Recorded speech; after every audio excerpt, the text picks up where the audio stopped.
full support where it's needed.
Today, the cost of living crisis will intensify as households get hit with the biggest rise in energy prices. But that's not the only way that you're going to feel the pinch. Good morning. It's 6 o'clock on Friday, April the 1st, and this is Breakfast on GB News with Stephen and Anne. We are live across the whole of the UK on your TV and on your radio. And coming up this morning, the cost of living crisis deepens as energy bills are set to soar by £700. Union leaders are calling for an emergency budget to help families who are at breaking point. And it's not just your energy bills that will rise. Council tax, water bills and car tax are also going up from today. So what else should the government be doing to help? Well, this comes as Germany braces for gas rationing after Vladimir Putin warns unfriendly foreign countries must start paying for gas in rubles or risk getting cut off. Who will blink first? Well, as the cost of living squeeze worsens, today free COVID tests in England also come to an end. So is it the right time for that? Well, you can join in any of our discussions by emailing gbviews@gbnews.uk or tweet us @gbnews.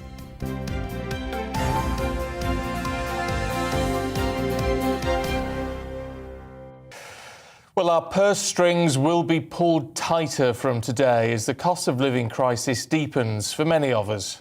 Yes, energy bills are going to skyrocket and a raft of tax rises come into force. And the government's proposed national insurance tax rise will come into force next Wednesday. Our business and economics editor Liam Halligan has the details.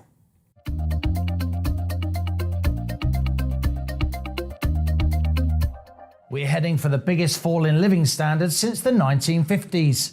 And Rishi Sunak's spring statement measures will do little to offset that drop. This cost of living squeeze has been months in the making. As we emerged from lockdown, global supply chains remained broken. Demand has surged, but our economies struggled to get into gear, causing prices to rise. Even before Vladimir Putin chose to invade Ukraine, UK inflation was at a 30-year high. Now this conflict's stopping Russian and Ukrainian crops and energy exports reaching global markets, again causing prices to spiral.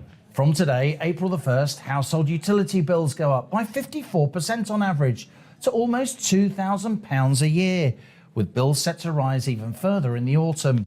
Also from today, council tax bills rise by 3% on average, although those in bands A to D are in line for a £150 rebate.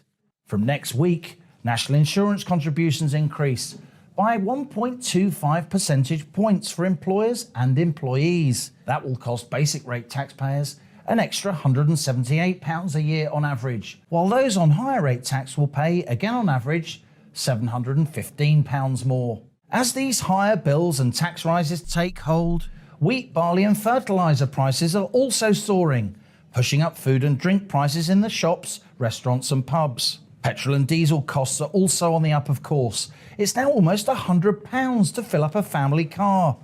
And Sunak's spring statement fuel duty cut has been only partly passed on by retailers, with pump prices still rising. GB News has been highlighting inflation and the rising cost of living for months. But today's a day when the cost of living squeeze got significantly tighter. Well, let's talk to economics commentator Laurie Laird, who joins us now. Good to see you this morning. Is this as grim as we're painting it? Are we going to see an absolute bump in our prices from today? It won't be from today. From today, we will see an effect. We will see the help me here. Mornings are so bad. The fuel price ceiling is going up. That is as of today. We know that that's up 693 pounds in total. The fuel price cap means that annual bills for the average family will be up 620 pounds.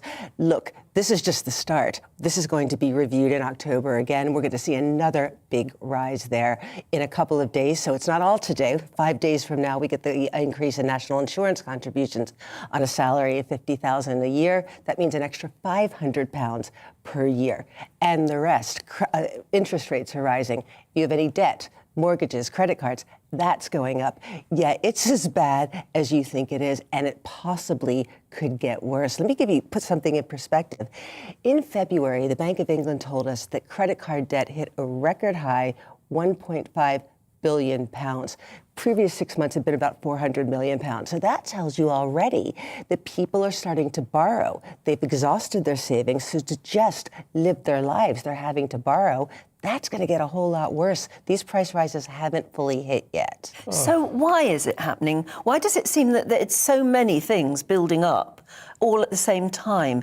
Was it inevitable? Have we actually been living, a myth for the past few years, and now we're reaping the rewards, as it were? Or I mean, who's to blame? I think who's to blame? Looking for a scapegoat, and it's pretty widespread. Let's start with Vladimir Putin. If you really want to blame this on somebody, he really has some blame to bear here. The invasion of Ukraine has raised prices across the board. I don't think any of us had a real sense of how important Russia and Ukraine are to producing the things that we rely on, like fuel, like food. Food prices were up 6% in the month of February. That's only going to get higher. So let's start there. Let's start with Vladimir Putin. But if you want to look for a scapegoat closer to home, I think one of the problems was, we've talked about it, that spring statement. There simply wasn't much relief for the households that are going to be most vulnerable going forward. But what is available to the Chancellor? Should he revisit this? And he's going to have to at some point. What options does he actually have to make things easier? Well, I mean, he talks a lot about borrowing. He talks a lot about getting the public finances under control. Interest rates are rising. That means when the UK borrows, they've got to pay a little bit more than they were. But interest rates, borrowing rates for the UK are so much lower than they have been historically. There is room to borrow. Now, the centerpiece of his last statement, the reduction in fuel price duty, brilliant if you drive, but half of households in London and the most vulnerable households tend not to drive. It doesn't help you at all. And I think the most effective tool the Chancellor would have would be to change universal credit. That means vulnerable families will get a little bit more in their pocket, and they can choose how to allocate their spending. Fiddling with fuel price rebates, fiddling with helping people for their heating bills. Let families do what is best for them. Just give them a more generous benefit. Universal credit in inflation-adjusted terms is going to fall by 5% this year, probably more. Let families do what's best for them. I mean, most people would ask, why isn't he doing more? Because in normal times, you would expect a Chancellor to do something, to at least lessen the pain. Is it the cost of the pandemic that's stopping him doing that? I'm going to get a little bit cynical here because, again, he has less to play with. But as I said, he has some to play with. It feels so much like the Chancellor wants to hold on to money now so that in 2024, which is, there you go, an election year, then he can cut taxes. That pre-announcement of a tax cut is incredibly unusual. Saying I'm going to hold it back now, despite the fact that we have the biggest cost of living crisis in a generation, but I'll give you a break a couple years down the road. Well, that doesn't help anybody very much. That's what it feels like the Chancellor is doing. And of course, he opens himself up to some degree of criticism because he isn't suffering as much as the average family in this country. Is there anything we can do in the immediate term Because it does to help ourselves, I mean, in all of this, because it seems that we haven't got the options available that we used to have. You know, you shop on the comparison websites and all the rest of it. Well, everyone's in the same game. You're still going to end up paying more, even if you get a slightly better deal. I'm going to sound like your grandma here, and I apologize in advance, but there are some things you can do that will help on the margin. Turn down the thermostat. The rule of thumb is with each degree you turn down, you could save 10% of your heating bill. It sounds so very basic. It's not going to make things that much better, but it's going to make them a little bit better. If you drive, slow down. Another rule of thumb, if you reduce your speed to 70 miles an hour from 80 miles an hour, again, you save about 10%. So there are things that we can do to help ourselves, but it's still going to hurt. Yeah. I'm afraid that's the truth of it all. Laurie Laird, good to see you this morning. Good to Thank see you you very much indeed. I must say, I got back last night to a freezing cold house, because I only got back from holiday last night. And I mean, absolutely freezing cold. And not, in normal times, I would have turned the heating straight on, and I didn't. Didn't you? No. No, because it takes 24 hours to warm a house back up again like it really that, doesn't does. it? So I thought I'll do that when I go back after work today. Well, I've been shutting the doors. Yes, in the house that makes and a huge difference. I've been heating the lounge and nothing else. So the lounge is nice and warm, but the rest of the house is like an icebox. Isn't it amazing that we're having to think that way? But you know, as Laurie said, maybe it's what Grandma would have recommended as well. Yeah. I've started wearing jumpers in the house, which I never normally do. But you know. But you see, were we getting complacent? I think to that's become an a issue. society in Britain, in cold Britain, where we were wearing T-shirts in our homes and getting used to having the whole house centrally heated. Was that complacency, and are we going to have to go back to Granny's recommendations? Yeah, maybe so. Let us know what you think. GBViews at gbnews.uk. So let's bring you up to date with what's going on today. Well, as you heard, the cost of living goes up from today, with the biggest jump in domestic energy bills in living memory. A 54% increase to Ofgem's price cap means that households face an almost £700 rise to just under £2,000 a year. The Russian president has threatened to stop supplying gas from Russia unless contracts are paid in rubles. A spokesman for the Prime Minister says Britain does not plan to meet Putin's demands. Free COVID testing in England has come to an end today, although those at high risk and some NHS and social care staff will still be eligible. Ministers say most people no longer need to take those lateral flow tests, but if you want to buy one, costs start at around £2 a test. Boris Johnson has been forced to backtrack after an announcement that ministers were abandoning plans to ban so-called conversion therapy. It sparked a furious backlash. The PM was said to have changed his mind after seeing the public reaction, and the legislation would cover only gay conversion therapy, not trans.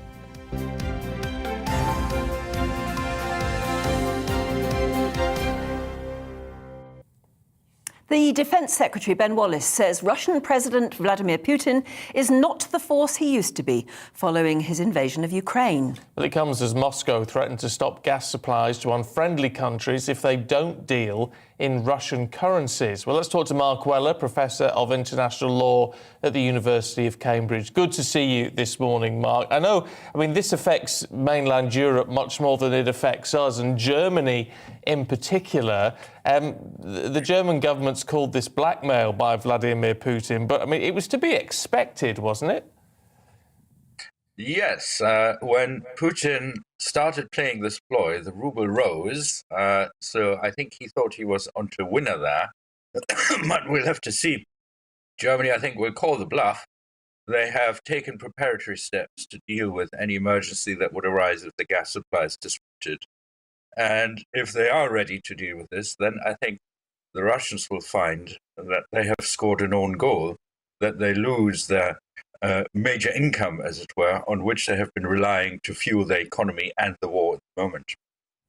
And they're asking for payment in rubles, not any other form of currency. What's that all about? Well, I think the idea is that you have to buy those rubles, and that will prop up the ruble. These are very large sums, almost on a daily basis, that are due for these gas supplies. And therefore, it is, in a way, a clever scheme if the Europeans were to go for it. but presumably they won't. We'll see today. It is a breach of contract on the side of the Russians. The agreements are firm, but they are arguing that because Western Europe has turned hostile, that they have a right to change the conditions or cancel the contracts and so forth. But as I say, if they actually do it, and if Europe stays firm and doesn't convert into ruble as he wants, then he will lose a great deal of income. He will, in a sense, fulfill Mr. Zelensky's dream that the Western Europeans, the Germans, will tighten up sanctions even further, including these vast amounts that are due for the gas supplies. Oh, well, we'll watch very closely what happens on that front. In the meantime, of course, the fighting continues. It's a mixed picture over there with some claims of some withdrawals from key areas, but it's very difficult to judge what Mr. Putin is doing. I mean, what do you make of these? I mean, they're still ongoing, these peace talks. Do they mean anything at all? Well, the Ukrainians were quite daring. They have removed what used to be the principal aim of Mr. Putin, which was to say, I feel encircled by evil NATO. They have to withdraw, they have to neutralize Ukraine. Well, Zelensky has said, okay, we'll neutralize Ukraine, provided you give us security guarantees that once we're neutral, we won't get attacked again, which really leaves on the table as the major issue that which I fear Mr. Putin really wants. And those are the consolidation of territorial gains he has made over time, relating obviously to recognizing that Crimea is Russian, which shouldn't really happen because you cannot legally recognize the outcome of the use of force. But if the Ukrainians do it, all right. And then the Donbas, you remember that these two self-declared provinces that exist really only due to the support by the Russians, they only at the beginning of the conflict controlled a third of their claimed territory. It seems to be that Russia now wants to ensure that they gain control of the entirety of the two provinces or oblasts, and then possibly to annex them, as with the Crimea. Then the third element could be the other bits in the south that the Russians have captured or are still trying to capture. Will they actually agree to leave them? So I think, harsh as it sounds, a ceasefire would need to really be connected with a firm withdrawal plan and agreement that would be internationally monitored, ensuring that the Russians withdraw to where they were on the 23rd of last month, before the invasion started. Well, we'll leave it there for the moment. Thank you very much. Obviously, it's moving ahead all the time, isn't it? Well, moving ahead, it's moving, whether it's moving ahead and progressing. Mark Weller, thank you very much. That's Mark Weller, who's Professor of International Law at the University of Cambridge. Things are definitely moving. I mean, quite in what direction, we don't know, but this move by Putin is very interesting. Yeah. But it's that what does he expect is going to happen? And the newspapers this morning are full of, well, obviously they're sort of looking at it all, but they're saying that President Biden, President Macron and a few others may well be sort of trying to urge the Ukrainian president to concede a few things. And Boris Johnson, meanwhile, is saying, no, don't. So there may be a bit of, I don't know, there may be a bit of disagreement there, even amongst the NATO countries. But he has said, though, hasn't he, Zelensky, well, we won't join NATO. So that's right. That's He's conceded that already, I suppose. I mean, that's got to be a big player. Plus, of course, President Biden said America's going to open up their fuel reserve, 1 million barrels of oil a day. That's right. For 6 months. Who knew that was there? I know, it's a lot of oil, but it's still only a stopgap. It's only a temporary fix, isn't it? But it might be enough to carry a lot of, not just America, but other countries as well through. So it might be something to keep Germany going for a little while as well. Anyway, of course, we'll keep you up to date with that as it changes day in, day out. Yeah, and of course, meanwhile, we've got our own crisis at home, haven't we? Are you worried about how you're going to pay for everything, your energy bills? Well, in a couple of moments, we're going to be talking to one of the utilities companies that share some money-saving tips. Be interesting to hear. Stay with us.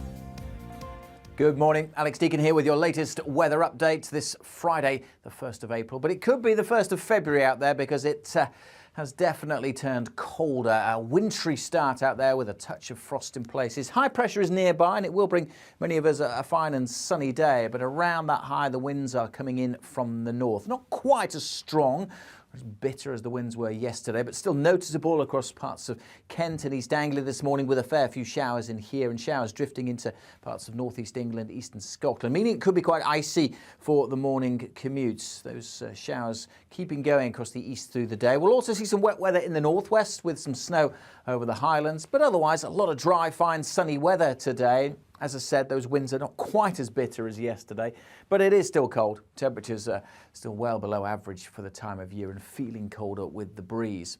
Now that breeze will continue to throw some showers over northeastern parts of England in particular, so again things could turn icy tonight, and wet weather will spread through this evening over Northern Ireland, southwest Scotland and eventually into northwest England and North Wales, and still some snow likely over the high grounds as this zone of wet weather pushes southwards. So again, it could turn icy as temperatures tumble down below freezing, even in towns and cities, and well below in some rural spots.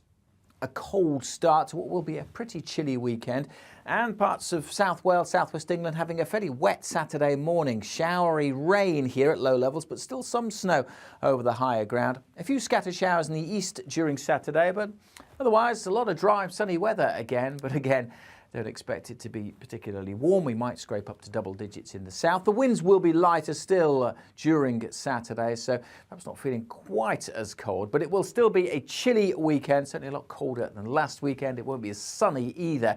There'll be some dry and bright weather, but also one or two showers scattered about. Enjoy your day.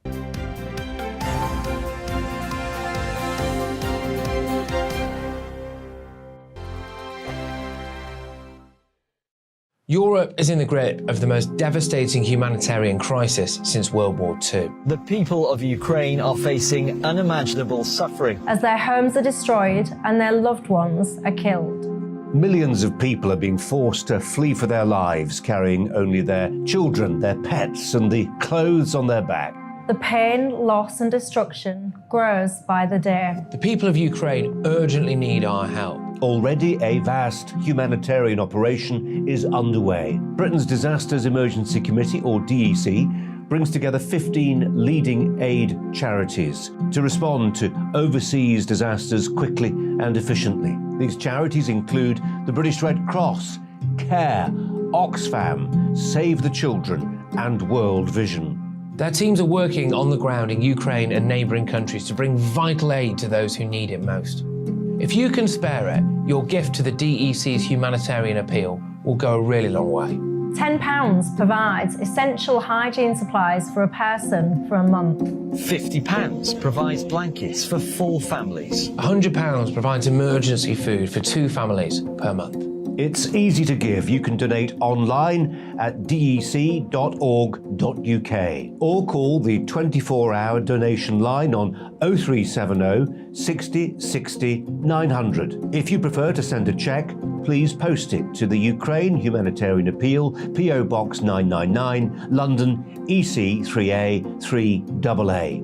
To give £10 on your mobile, simply text the word crisis to 70150. Standard network charges apply for calls and you must be 16 or over. Texts are charged at the standard network rate and your £10 donation will be added to your bill. 100% of your donation goes directly to the DEC to save lives and deliver critical support where it's needed.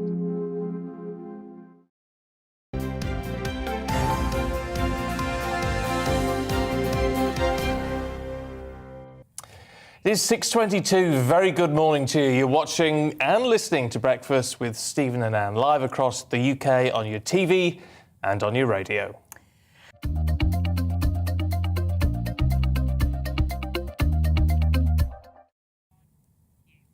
Beat the squeeze. It's Beat the Squeeze. It's Beat the Squeeze Day, actually. I mean, all of the newspapers are full of the fact that, yes, it could be, it's April the 1st, but this is not an April Fool's joke. April Cruel Day there on the Mirror, because too many things are happening all at once that are going to hit us in the pocket. I love this one in the Sun, actually. It took me ages to get that one. Pain in the gas. Pain in the gas. Did it really? Get you ages to get that It took one? me ages to get it, absolutely. But, I mean, all of the newspapers are full There's of more it. about my mind, I think. Along with you, yeah, it must do, isn't it? House prices also surging by £33,000 a year, which is all right maybe if you're living in a house and you don't have any mortgage to pay or anything like that. But how are young people meant to get on the housing ladder at all? This is the problem, isn't it? I'm still one of the... when it comes to house prices, I'm quite selfish because I've got a mortgage, you know, I'm on the housing ladder. And I am too, but my sons are all worried about how they're ever going to own their own place. I don't know what my nephew and niece are going to do. Well, I don't know if the average house now, this is the average across the whole of Britain, is something like 275,000. That's, you know, over £250,000. Did you ever think you'd live in an age where the average ordinary house is £250,000 or more? It does seem obscene, doesn't it? Oh dear, well, what can we do about all of this? Because we're faced with all of this going on now. Well, an energy company in Sunderland has been talking to our North East of England reporter, Rachel Sweeney, about how we customers can try to combat our soaring bills. Energy bills have gone up for millions of households across the UK because of the price cap increase implemented by energy regulator Ofgem. I'm in Hortonley Spring at Oaks Energy, which is part of the PHS group. They install renewable energy systems for homes, such as solar panels and heat pumps. Joining me now is Director Jason Oaks. How much is the price cap going up by and how is it affecting people? Yeah, the price cap is it's rising by 54% and it's affecting 22 million people across the UK. So it's a big issue. Fuel poverty has been a huge issue over the last few decades, but now it's increasing dramatically with the price cap being put in place and the increase on the energy price effectively. Now here you work with people in long-term solutions such as heat pumps and solar panels. How effective are they in helping to reduce bills? Yeah, we've been installing heat pumps for the last 14 years through Oaks Energy and PHS. If they're designed correctly and implemented to the correct properties with the right installation, they have a dramatic effect on people's electrical consumption. So the PV effectively generates electricity to contribute to the heating system. They are costly though, aren't they? And what if you don't have that money in your back pocket? Have you got any advice for things to do around the house? Yeah, they are costly. We can't get away from that. There's obviously schemes in place through BUS and that's coming in from next month. Government schemes, £5,000 towards the heating system effectively with the air source heat pump. But initially you could look at your loft installation. Everybody's guilty. They go in the loft and put boxes in and compact the insulation down where it's not effective. So yeah, if you upgrade that's a quick solution. It's like putting a hat on it, really. Any open flues and fires, you can put insulation up there to stop any energy that you're paying for. It's going straight up the chimney. Thank you so much, Jason Oaks from Oaks Energy. We'll continue to report on the cost of living and indeed the price cap here on GB News. Thanks very much indeed. It'd be interesting to know, actually, if you're watching GB Views at gbnews.uk, how you plan to do your little bit to try and offset all of these problems financially. I mean, most of us are turning the heating down if we're using the heating at all, although it's very cold at the moment, isn't it? This is the problem. The minute you I turned all mine off and then we had this cold snap. Yeah, because while I was away, the weather was very good. It was lovely for a bit. Yeah. And then, did you see the weather yesterday? Well, snowing, lots of unusual places. Oh, of course you were here, were you? I wasn't. I still wasn't here. Didn't get back. It was very late last where night. I am. It was a lovely sunny day. Yeah. And I popped into the chemist to pick up a prescription. I was there for 4 minutes. Came out. It was like a blizzard. What? Couldn't believe it. Came out, drove through this blizzard to Pronto-Print. I had a busy day yesterday. Oh, yes, it's very glamorous. I was in there for 5 minutes, came out, sunny again. Oh. Could not. That is weird, isn't it? There is no doubt the weather is very weird at the moment, very changeable. But at the moment, there's no doubt we're going through a cold snap. So if you were planning on doing your bit, saving a bit of money by turning the heating down, it's going to be a tough few days, I think, isn't it? Yeah, like I said, my house, absolutely like a fridge it was when I got back to it yesterday. Get that electric blanket on. No, I did. That's the first thing I thought of. Yeah. I'm getting to know you too well. I know. Well, one likes one's creature comforts. Yeah. But instead of heating the whole house as a creature comfort now, you huddle up in a little blanket. It's not a bad way to do it. Eric has been in touch. Morning to you, Eric. He says it's very cheap to blame Putin for all the price jumps. This started before the war, and most of it is due to the excessive amount of money printing and borrowing during the COVID madness. Well, it's all sorts of things happening. It's like a perfect storm. It is a perfect storm. But certainly the Putin situation has exacerbated it considerably. But do you remember when I was a kid anyway, you used to blame everything on the Russians? Did you? Yeah, if the weather was bad, you blamed it on the Russians, you know. Right. If the price of whatever had gone up, you blamed it on the Russians. And I think we're back to it again. It's interesting, we were talking also, though, weren't we, about whether we've been complacent about heating our houses, and actually Granny would advise you to just sort of do your bit by putting on an extra cardigan or wearing a vest indoors, all that sort of thing. Yeah. Wearing a vest. Tony says the new generation know no different. Everyone has taken energy for granted. Now it's going to be a shock and a reassessment how taking things for granted has been a mistake and a life lesson. Interesting things like vests. We always wore vests when I was a kid. I don't own any vests now. Oh, well, there you are, you see. You should have a vest on. Should have a vest on. Yeah. We always used to wear vests, didn't we? Yeah. When I was a kid, and this really sounds terribly old, little girls used to wear what they called Liberty bodices, which were like brushed cotton vests. And they had lots of little buttons all down the front, and you wore it under everything, and it kept you warm and toasty. Right. They were called Liberty bodices. I've heard of them. Yeah. Is anyone watching at the moment? Did you have a Liberty bodice when you were a youngster? I have to say, it sounds so old-fashioned, but they were lovely. Right. Yeah. There you go. Brushed cotton vests, Liberty bodices. Yeah, Liberty bodices, GBNews at underpants.uk. I've got to say hello to Annette, Steve in Cheshire, Eunice, Patricia in Essex, Jenny, Christine from Kent, Menna in Birmingham, Mona, Mary, Carol in Shoreham Beach, and Jim and Carol, who've all emailed in over the last few weeks to find out where you are, Anne. Well, yeah, I was on holiday. This was holiday about... Well, probably 2.5 years ago, actually. Yeah. Because of COVID, it was off and off and off and off. When she started with us and she said, I don't care what's going on, I am going on this cruise in March. I am going. Yeah. Quite right, too. But do you know, there's so much happening in the world. I think a lot of people thought, is it selfish to go on holiday at the moment? But you've got to have something to look forward to, haven't you? Yeah, you do. And you've got to go on living. And actually, the tourist industry everywhere, all over the world, I went to the Caribbean islands, and my goodness, they have been really suffering without the cruise ships going into port, because cruise ships go into port, suddenly some 7,000 people just offload into these small islands, and that's their economy. So we've got to get certain industries back going, I suppose, and support the industry. So in a way, that's me taking a holiday. It makes me feel a little bit better, but you do at the same time feel a bit guilty going on a fabulous holiday, actually. All right, I'm laying it on there, but it was. But, you know, at the same time, that there are so many awful things happening in the world. Yeah, well, I know. She sent me a picture of herself in a pool with a cocktail. Yeah, sorry about that. Yeah.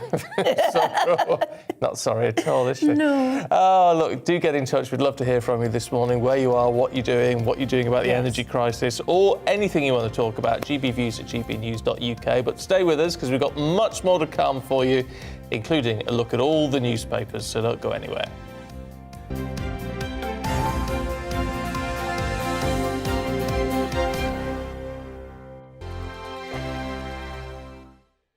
Europe is in the grip of the most devastating humanitarian crisis since World War II. The people of Ukraine are facing unimaginable suffering as their homes are destroyed and their loved ones are killed. Millions of people are being forced to flee for their lives, carrying only their children, their pets, and the clothes on their back. The pain, loss and destruction grows by the day. The people of Ukraine urgently need our help. Already a vast humanitarian operation is underway. Britain's Disasters Emergency Committee, or DEC, brings together 15 leading aid charities to respond to overseas disasters quickly and efficiently. These charities include the British Red Cross, CARE, Oxfam, Save the Children, and World Vision. Their teams are working on the ground in Ukraine and neighbouring countries to bring vital aid to those who need it most. If you can spare it, your gift to the DEC's humanitarian appeal will go a really long way.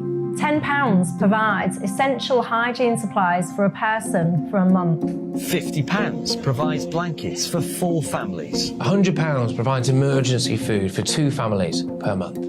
It's easy to give. You can donate online at dec.org.uk or call the 24-hour donation line on 0370 60 60 900. If you prefer to send a cheque, please post it to the Ukraine Humanitarian Appeal, PO Box 999, London EC3A 3AA. To give £10 on your mobile, simply text the word crisis to 70150. Standard network charges apply for calls and you must be 16 or over. Texts are charged at the standard network rate and your £10 donation will be added to your bill. 100% of your donation goes directly to the DEC to save lives and deliver critical support where it's needed.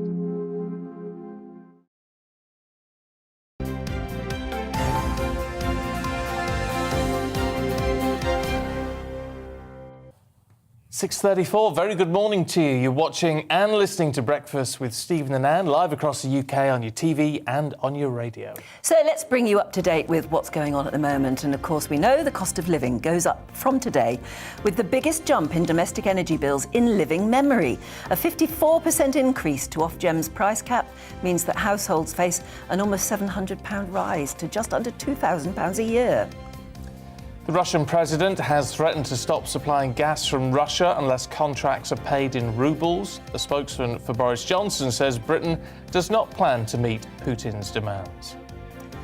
A Russian governor has accused Ukraine of attacking a fuel storage facility in the Russian city of Belgorod.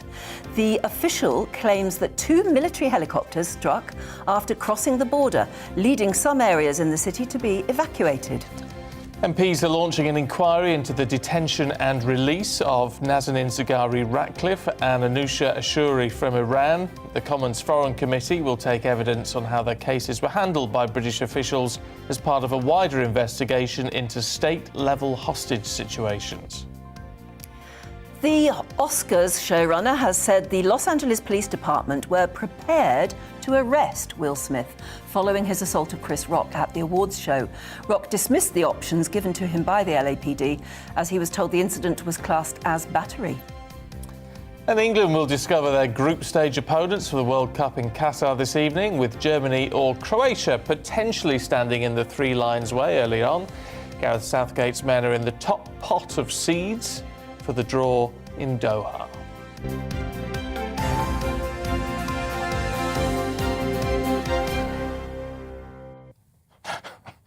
Top pot of seeds. We've no idea what that means. Stephen turned to me and said, I don't know what I've just said. And I think, well, absolutely, I don't know what you've just said either. Thankfully, Paul Coyce is in a little bit later on. So we will find out all about what the pot of seeds is. I don't know, just makes me do a bit of gardening. Mystery to me. Anyway, let's go through the papers now this morning. Author and academic Joanna Williams and Labour councillor and also CEO of PLMR, which is easy for me to say. Another tongue twister. Is Kevin Craig. Good to see you both this morning. Joanna, can we start with the cost of living in the Mirror? They're calling it April Cruel Day. And cruel, I think, is the right word for it. We've got huge price rises, as you've been talking about all morning. Not just energy, although that's the main focus of today, but council tax, water, phone bills, obviously the cost of food, spiralling cost of inflation, everything's going up.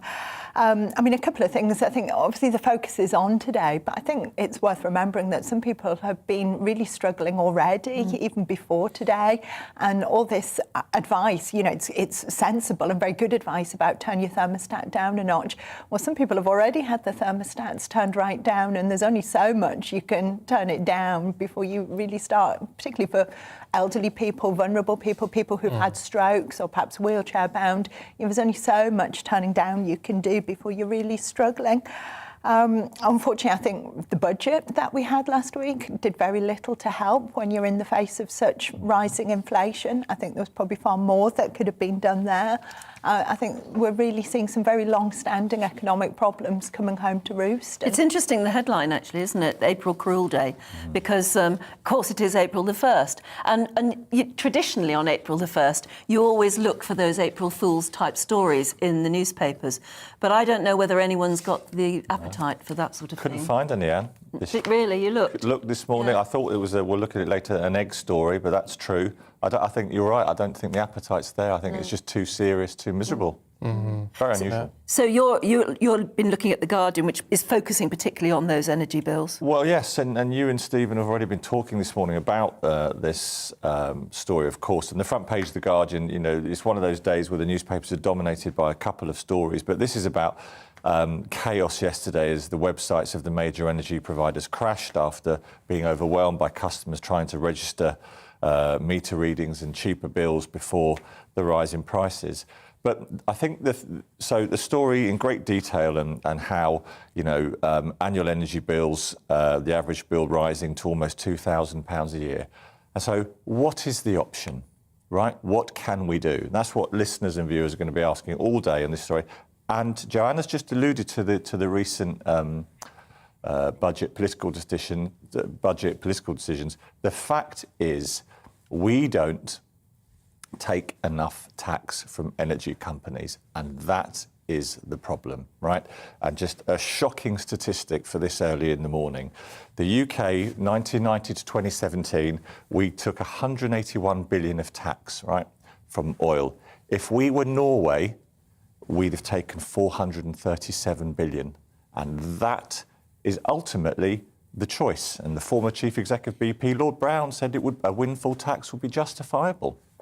Well, so we're talking about companies like BP. We are. And he's saying it would be justifiable. The former chief exec said... Well, he's almost offering the money then, He isn't is. he? Yeah, you know what it's like? Taxes go up on these companies. Costs go... our cost goes up. They put our bills up. Well, you see, Stephen, I'm a fully paid up caring capitalist, right? But these companies can afford it. The wiggle room is there, and it's the listeners and the viewers who, like you said this morning, are asking themselves, how can we do it? Where can we find the money? The money is in the balance sheets of the big corporations. It doesn't mean you're anti-business to want to level it up. You agree? Well, I think we could certainly, there's a case for looking at increasing taxation. I think, as you point out there, Stephen, there is always a danger that the costs get pushed back onto us.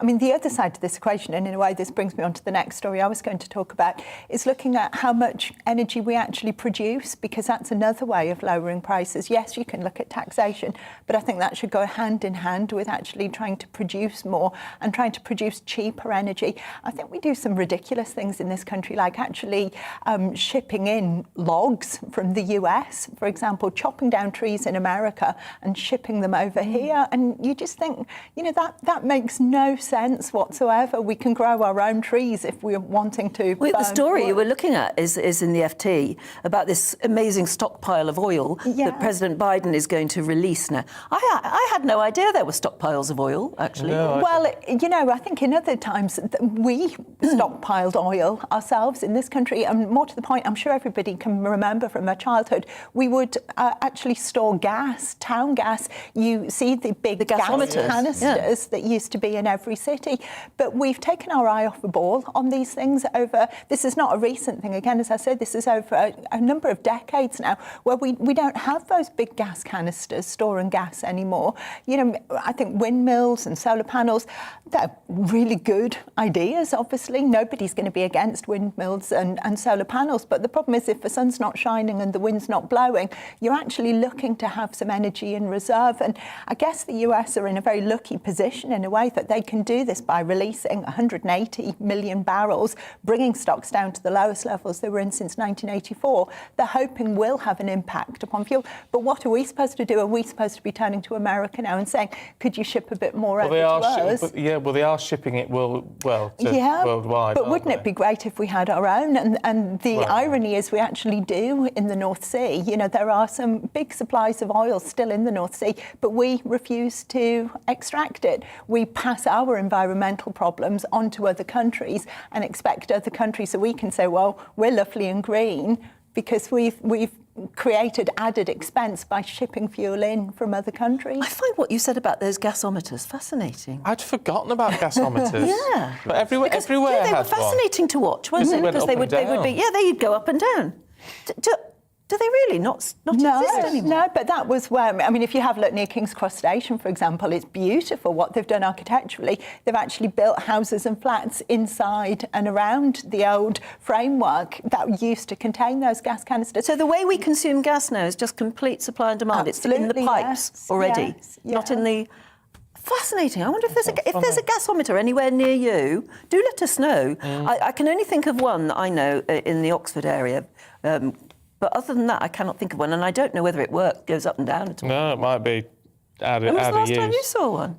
Well, when they took it down in Barrow. They had a big one in Barrow, but that went down donkeys years ago. Same, the one at Battersea went years ago, yeah.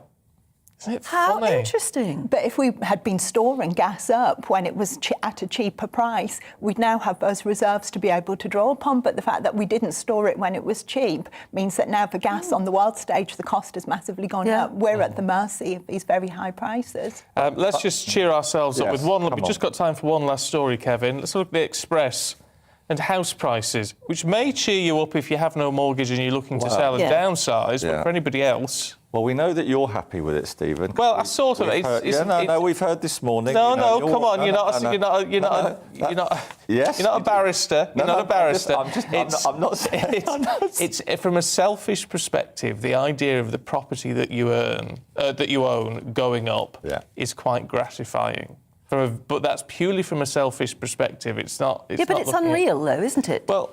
Until you sell it... Until you sell it. It's not real. And if you sell it, you're still going to have to pay an inflated price for the next house you want to... You only gain if you move somewhere smaller and cheaper. Yeah, it's when you downsize. And it's like Anne said, it's the issue is the next generation. And, we all know that the Bank of Mum and Dad are one of the largest lenders in the mortgage market in the UK. But, it is almost impossible to fathom how, in the midst of all these economic challenges, house prices, as the Express reports, are surging 33 grand in a year, a 962 billion property boom on pages 4 and 5. Literally incredible, actually. But that point about Bank of Mum and Dad, I think, is a really important one to make, because what we're seeing is real generational inequality being reinforced, because obviously not everybody's in a position to turn to the Bank of Mum and Dad. Right. Whereas in the past, you maybe have been able to buy yourself a house off the back of income that you'd earned yourself and your own efforts. And really what we're saying to a generation of young people is that your own kind of social mobility, your own efforts are not really going to be enough to get you where you want to be in life, and unless you've got wealthy parents, then forget it. And there are a lot of parents I know who are worried. They'd love to be able to help out their youngsters, but they're worried about who's going to keep them in their old age too. Absolutely. And all of these things are being weighed up against It is a perfect storm. Look, we need to leave it there. Kevin Craig, Joanna Williams, thank you very much indeed. We'll go into combat, Kevin, a little bit later on this morning.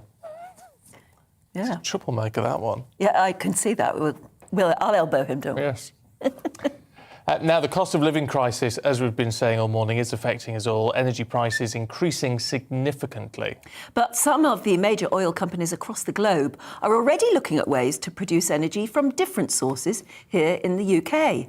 David Donaldson has more. Aberdeen, the energy capital of Europe due to the oil and gas in the North Sea. However, 50% of the UK's energy is imported, and given the situation in the Ukraine, some feel the Granite City could have a major part to play in creating alternative power sources.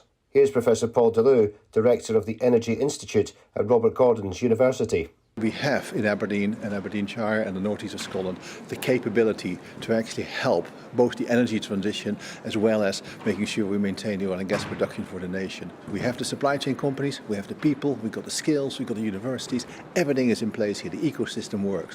What we now need to make sure is we focus that ecosystem on developing the renewables industry, developing the low carbon solutions, but also securing energy, oil and gas as part of the energy mix. This wind farm off the coast of the city generates enough power for 80,000 homes. The city also introduced 15 buses running on hydrogen, which came into operation in January last year. And some of the major oil companies from across the world based in the city are also looking at ways to create energy. Here's Ross Donnan from Offshore Energies UK. So as companies like BP and Shell and Total, the household names within the oil and gas sector. People don't often know that they're some of the biggest investors in offshore wind. They're the companies that are going after hydrogen, going after carbon capture and storage. But they can only do that if we've got a strong oil and gas sector to allow them to transition from. And that's really important, therefore, that we continue to invest in our oil and gas resources as we go on that transition journey. Given the infrastructure already in place in Aberdeen, it clearly makes sense to utilise that to provide our own energy in the United Kingdom. But that will take time and could prove difficult to execute due to a number of factors. It's not going to happen overnight. We are currently 80% of all the energy we use in the country comes from fossil fuels, and over time it will decline. So we need to use the natural resources on our doorstep, the wind and anything else, to develop, to provide the low carbon solutions to get UK to net zero by 2050, Scotland to net zero by 2045. It is doable, but it's going to be challenging, and it's going to focus everybody's attention on delivering energy security, affordability, and particularly dealing with the climate emergency. Given the current global situation, it looks highly likely that we're going to have to look much closer to home to produce the oil, gas and energy that we require. David Donaldson, GB News. Yeah, and there's a lot of snow, I think, up in Scotland today as well, making things even worse. Now, as the cost of living squeeze worsens, free COVID testing in England is also ending. The government says people at high risk of severe COVID and some NHS and social care staff will still be eligible for free testing, but if you want to buy one, costs start at around £2 a test. So let's talk to Dr. Veena Babu, who's an NHS GP and joins us now. Good to see you this morning, as always. Look, it's £2 a test. It's not bad. I mean, that's still heavily subsidised, isn't it? It is, but we have to think of how often you'd be testing. It's not going to be a one-off. Even when we think back to lateral flow tests, when we were getting maybe 7 tests at a time at home, it adds up. And, you know, as we were saying earlier, with costs of living, with gas prices, all of this, I think people are not going to be happy to add that one extra expense onto their list. But are people currently, or have they been testing unnecessarily, do you think? That is a very good question. And I would say there might be a proportion of people who are, but we need to ask why, right? So they might have been doing it because they have vulnerable parents at home, they're visiting their family members in care homes or in hospitals. So I'm sure the reasoning is good, or they might be a bit worried. Yeah, just want reassurance. Exactly, for surveillance as well, right? If I was someone who lost a family member because of COVID, I would be 10 times more careful, wouldn't I? So I think it's if that gives them that confidence of going out with a mask, without a mask, seeing friends, seeing family, that's probably why they were over-testing. So I think the intentions were good, but they might have been over-testing. I mean, you can see how the costs must have mounted up. As you said, at one time we were able to get packs of 7 entirely free. Suddenly now we're going to have to pay for it if we want it. What do you say? I don't know. What do you say to your patients? So the ones that need it regularly will still get it, the most vulnerable ones. And I think the reality is this whole season of the last 2 years has made it definite that change is the only certainty.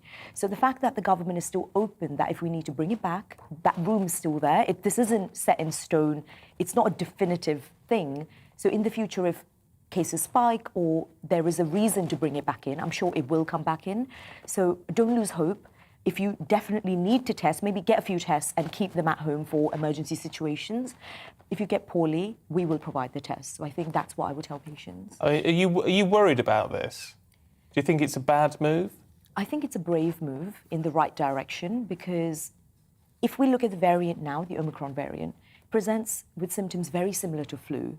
So we have to give our British audience some, I think, some leeway and confidence in the fact that in the last 2 years, everyone's smart enough now to know if they have these symptoms, to stay away from others, to isolate. If they get poorly, call 111, go to hospital. So, you know, everyone has learned this. So if you have those symptoms, yes, you may not be able to test and know what it is, but just stay away from vulnerable people. Take care of yourself. Once you're better, then come out. And we need to make these brave decisions as a whole to move in the right direction, which is some level of normality. Yeah. I mean, there's no doubt, we know, don't we, obviously the Omicron variant is the dominant variant in Britain right now. And we know that it's not, in most cases, it's not as harmful as anything we've known previously. Have we got to the point where actually most people are going to get it? I mean, if you just talk amongst your friends, we all know somebody it's now. Like 1 in 16 or something. Yeah, we all know many people actually who've had it or are having it at the moment. Yeah. So I think the key thing to remember is, although infectivity is going up and hospitalization also is going up, but adverse outcomes are not. We're not losing people as we were, say, 2 years ago, you know. I'd remember going home with a heavy heart in tears, not being able to talk to anyone about things. Things are not like that anymore. Now, you know, now we have new problems where we're seeing patients with, you know, built-up symptoms and all of that, but at least the problems are changing. So that's what I think we need to keep in mind. Yeah, the symptoms are similar. We need to be smart about what we're doing with our resources, and I'm sure the government's taking this into account. So I think overall that's in the right direction. OK, look, really good to talk to you, Dr. Veena Babu. You're welcome. See you again soon, no doubt. Thank you. And it's 7 minutes to, well, yes, it is 7 minutes to 7. It's time for On Your Doorstep.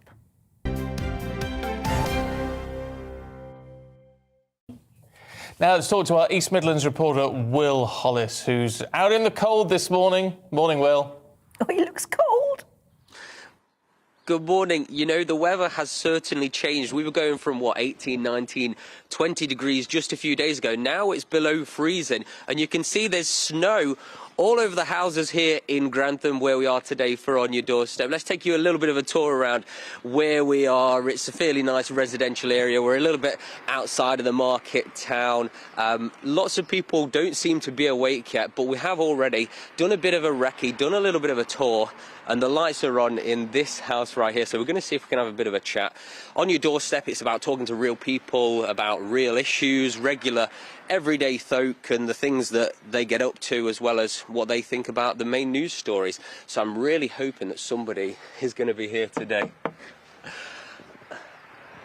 Yeah, there's movement, there's life in this one. Hello, good morning. Hi, you're live on GBNews on TV and on radio. It seems that you're one of the only people that's awake right now on this street. Is it okay if we have a bit of a chat to you? Yes, fine. So I'm Will, I cover the East Midlands. We're in your patch today in Grantham. What's your name and what do you do for a living? My name is Richard Coppin. We're retired at the moment, but I was a graphic designer, illustrator, now a published author and a poet.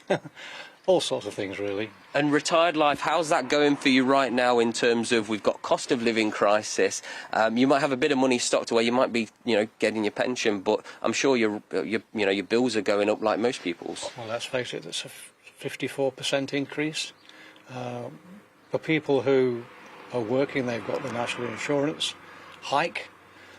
Notwithstanding the fact that there's going to be fallout from the war with Ukraine, all those things added together makes us a darn sight worse than the financial crash that we had some years ago. And it's akin to people really who, we're living in a world now, especially the 21st century. We're supposed to be living in a time that's full of optimism, and yet we've got food banks that are growing exponentially. So it's not a good call, is it?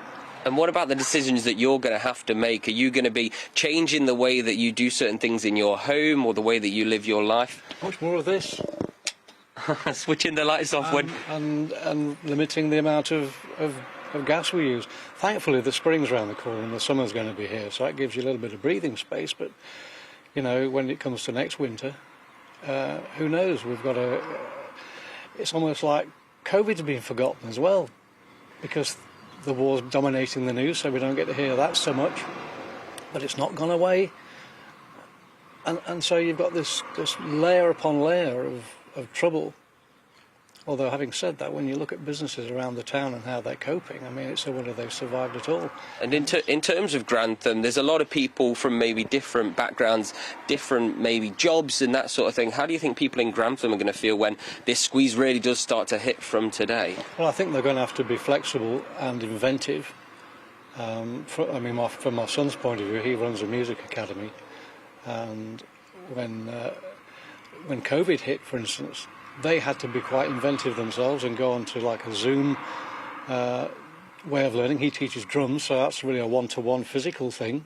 And doing it over Zoom was something that he had to sort of, it was a challenge that he turned into opportunity. So he actually did better through the Zoom way of dealing with things. Richard, we're taking a tour around Grantham. Thanks so much for speaking to us today. There's still loads more left in the programme. We aren't going anywhere. It is a little bit cold, but we're still out here in Grantham. Back to you in the studio. Lovely, Will. Thank you. I wonder if Richard will let him in for a cup of tea. Well, they need to close that front door one way or the other, don't they? Because all the heat's coming out, and all the cold getting in. But it's brilliantly snowy up there. Put wood in tall, as they say up north. Put wood in tall. Well, put wood in tall, aye. That's the way. Stay with us. We've got lots more still to come in just a moment.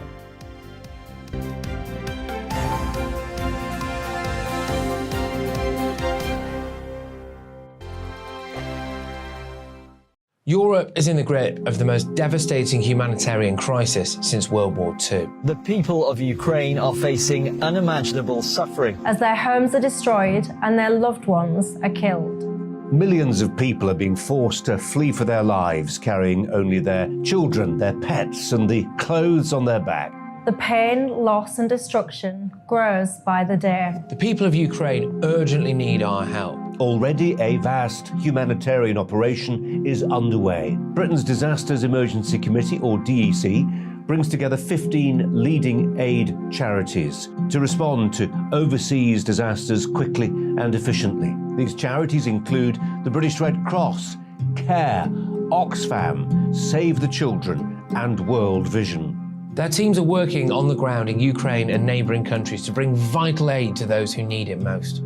If you can spare it, your gift to the DEC's humanitarian appeal will go a really long way. £10 provides essential hygiene supplies for a person for a month. £50 provides blankets for 4 families. £100 provides emergency food for 2 families per month. It's easy to give. You can donate online at dec.org.uk or call the 24-hour donation line on 0370 60 60 900. If you prefer to send a cheque, please post it to the Ukraine Humanitarian Appeal, PO Box 999, London, EC 3A 3AA. To give £10 on your mobile, simply text the word crisis to 70150. Standard network charges apply for calls and you must be 16 or over. Texts are charged at the standard network rate and your £10 donation will be added to your bill. 100% of your donation goes directly to the DEC to save lives and deliver critical support where it's needed.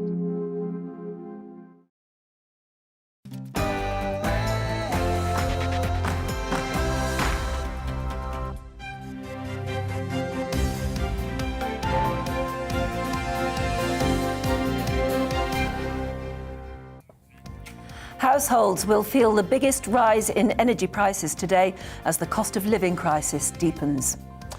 Good morning to you. It's 7 o'clock on Friday, April the 1st. This is Breakfast on GB News with Stephen and Anne. And we're live across the whole of the UK on both your TV and your radio. Coming up for you this morning.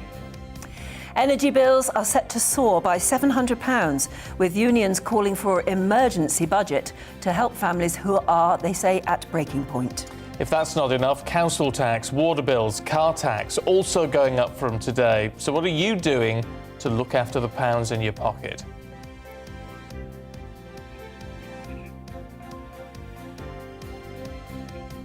And as if that wasn't enough, also from today, free COVID tests in England are coming to an end. Is that the right decision in your view? Is your workplace still asking you to test regularly? Oh, that's an interesting one. Let us know. GBviews at gbnews.uk. Plus, we're on your doorstep this morning.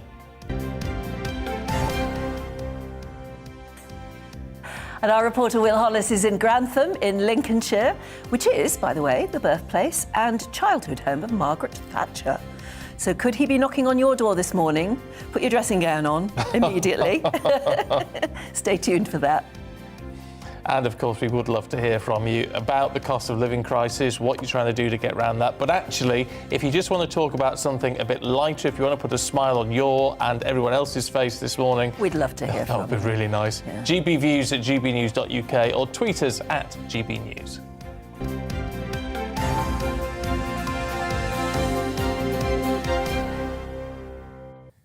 Yeah, we need some lovely messages from you because the news is so dire at the moment. It's so depressing, especially when you know that things are only going to get worse. Yeah. So anything to make us It's smile. so weird because it's April the 1st today, and you're tempted to say, "Oh, please let all this news be April hoaxes," but it's not. I'm afraid it's all true. Actually, I'd love to hear from you if you call it April Noddy. I've never heard of that. Yeah, my grandma always said that. Oh, April Noddy. April Noddy. And she was born in 1908, so it may be a very, very old thing. Yeah. But yeah, April Noddy. If you know about April Never heard of Noddy. that. Why would it be called Noddy? No idea. There you Dunno. go. Maybe you know. Not a clue, but I'd love, if you do know, I'd love to find out. GB Views at gbnews.uk. I was saying to Stephen earlier as well, everywhere I went on holiday, people knew that. They looked at me and said, I didn't say Anne Diamond or anything, they said, GB Views at gbnews.uk. Isn't that brilliant? Love to hear from you. It gets around, doesn't it? Anyway, our main news today is not something that's going to make you smile because our purse strings are getting pulled tighter from today as the cost of living crisis intensifies for many of us. Yes, energy bills are going to skyrocket and a raft of tax rises come into force. And the government's proposed national insurance tax rise will come into force next Wednesday. Our business and economics editor, Liam Halligan, has the details for you.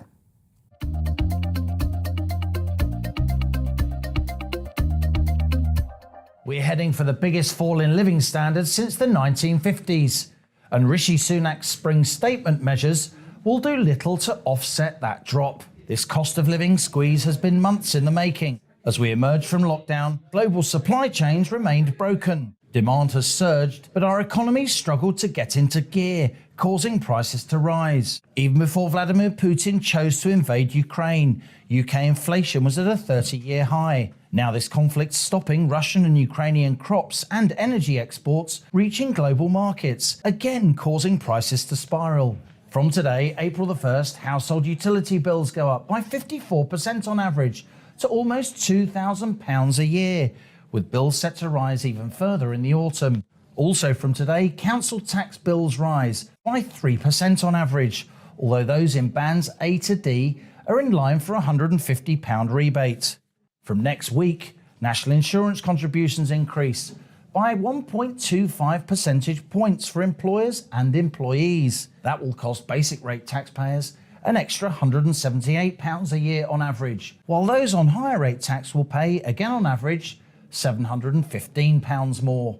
As these higher bills and tax rises take hold, wheat, barley and fertiliser prices are also soaring, pushing up food and drink prices in the shops, restaurants and pubs. Petrol and diesel costs are also on the up, of course. It's now almost £100 to fill up a family car.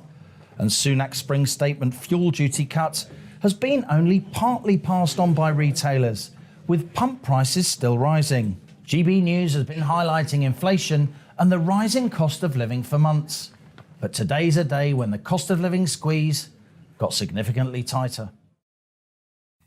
Yeah, they say we've got to tighten our belts. You wonder how tight it has to be. From today, you could be paying more for your pint as well. The rate of VAT, that's the tax paid when buying goods and services, will return to 20% in the tourism and hospitality sector. Well, the timing couldn't be worse, could it? In July 2020, tax was reduced to help businesses recover from the impact of the pandemic. Well, our reporter Ellie Costello is at the Railway Pub in South Woodham Ferris. Hello there, Ellie. Good morning, Stephen and Anne. It's never too early, is it? What is it? 5 minutes past 7. I'm already in the pub. But for once, we're not here to order a drink. We are here to talk about that VAT increase. And we're at the Railway Pub in South Woodham Ferris. You can see behind me, it's an absolutely massive venue, really popular with the community here. The massive beer garden out the back. There's an upmarket cafe out the back as well. And there's a fish stall out the front. So this is a massive venue, huge capacity. Lots of tables to fill. So how are they going to be coping with this increase in VAT? Well, I'm going to be speaking to the wheeler dealer. This is Mike Graham. He is the owner and the landlord of the Railway Pub. So, Mike, increase in VAT from 12.5% back up to 20%. How is that going to impact yourself and your customers? I think it will have a huge impact, purely on the basis that obviously, for myself, it closes profit margins. of recent, obviously with the inflation going on in the country, current affairs going on, obviously we can't dictate that, but we have to almost play by what goes on. The VAT margin when it was 5% was probably in a bracket when it was needed. It was a recovery period. The 12%, 12.5% when it went up in October, I believe it was, that still gave us a bit more of a cushion. So what it allowed us to do was not put prices up. Now, moving forward, I think that could change things. So price is going to go up, that's what people are going to be asking, and they're going to be paying more for their pint. Well, look, you can look at it two ways. Either the prices go up or we earn less. Anything like this is a knock-on effect, isn't it? It's like a chain. If prices continue to go up from powers above us, then obviously our prices have to go up in order to survive. You know, that's the way of business, I suppose. And very quick, Mike, this is the last question. You always knew this was going to happen on April the 1st, didn't you? We did, and we did see it coming. And like I say, I mean, just referring back to that point, with current affairs in the world, you know, despite the fact you can see it coming, it doesn't change it. I mean, just referencing Martin Lewis the other day, you know, when he's saying he's out of ideas, God help us, God help us all, you know, what we're going to do. Yeah, exactly. There's an awful lot more going on, isn't there, in terms of energy bills and cost of living, as Stephen and Anne have been talking about on the breakfast show this morning. Well, Stephen and Anne, the government have said this was always coming down the track. They say that the 5% VAT and the 12.5% VAT, it was always just a temporary measure, and this was always going to happen on April the 1st. OK, Ellie, thank you. Well, the unemployed and low earners are set to benefit, well, sort of benefit, from a 3.1% increase in universal credit. That's a rise of about £2.50 a week for a single person aged 25 and over. It's not going to do much, really, I suppose. Well, with inflation, that's going to be a cot. Yeah, it's not going to work out well, is it? For more on this, Devon Gilani is Director of Analytics Company Policy and Practice, and he's with us. I mean, could they be doing better? Could the government be doing more or something else that would actually mean something to people? Absolutely. You saw the government do more during the pandemic, right? So we had people on universal credit had an additional £20 per week, an additional £1,000 a year to help cushion the blow of the pandemic. What you're dealing with is a huge increase in living costs, which you didn't actually have during the pandemic. In some cases, living costs went down. And it was good enough then, but for some reason it's not good enough now. I think it was a really strange decision when you knew rising living costs were coming down the track to take that money away from people who are, by definition, those on the lowest incomes. I suppose the argument would be, well, it was never meant to be a long-term measure. We hadn't factored it into the budgets moving forward. Yeah, absolutely. But if you look at the situation we're in now, the government's still doing things, but they're just not. They've taken money out of universal credit and giving it back in other ways. And I think the question you have to ask is, what's the best way to get the money to people that need it the most? So we've got this new scheme around council tax rebates.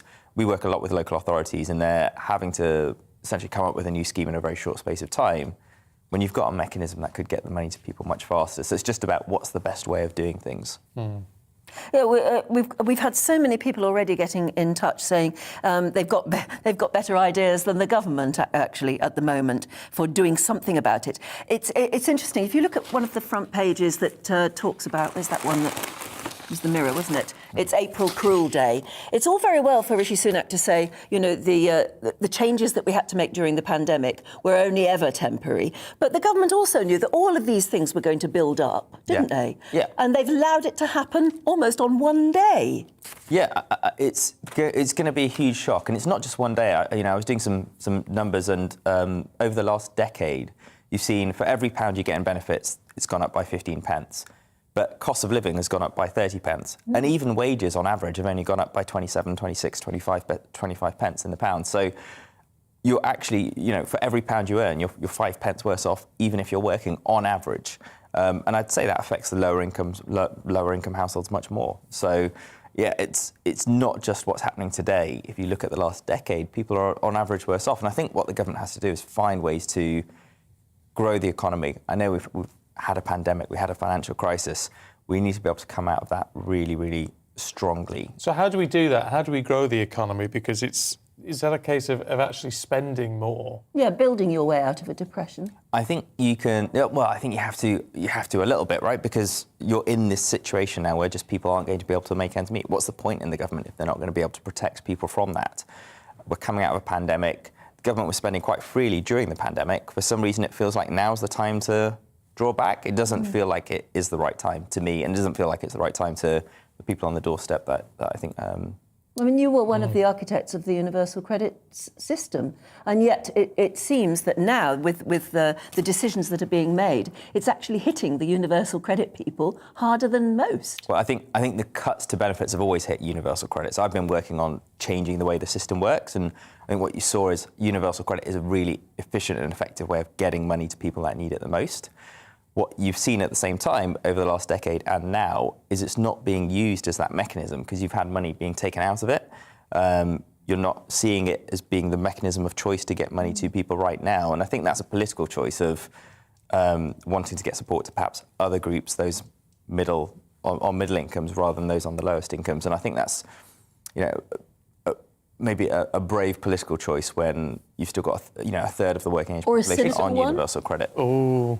Or a cynical political choice, really, allow people to suffer now and then relieve the suffering just before the election? Yeah, and I think it's one, quite possibly, but it's one you're still going to pay for because I think if you felt it, like I said, the question is, how do you feel, political question, are you better off than you were when this government first came in? And I think what you can see in the numbers I gave earlier is, even if you're in work, you're starting to feel worse off because of these cost of living Which is the interesting thing. I mean, one of our guests last hour was saying, when it came to the spending review last week, the spring statement, instead of spending however many millions it was to reduce, the tax on fuel by 5p a litre and all the little measures that went in, if you'd actually taken that money and put it on universal credit, well, that would have made a big impact to the people who are really, really struggling now.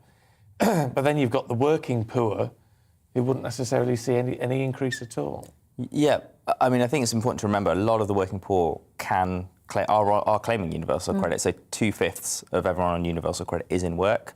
Half of those are in full-time work. So it's a great way of getting money to the working poor as well.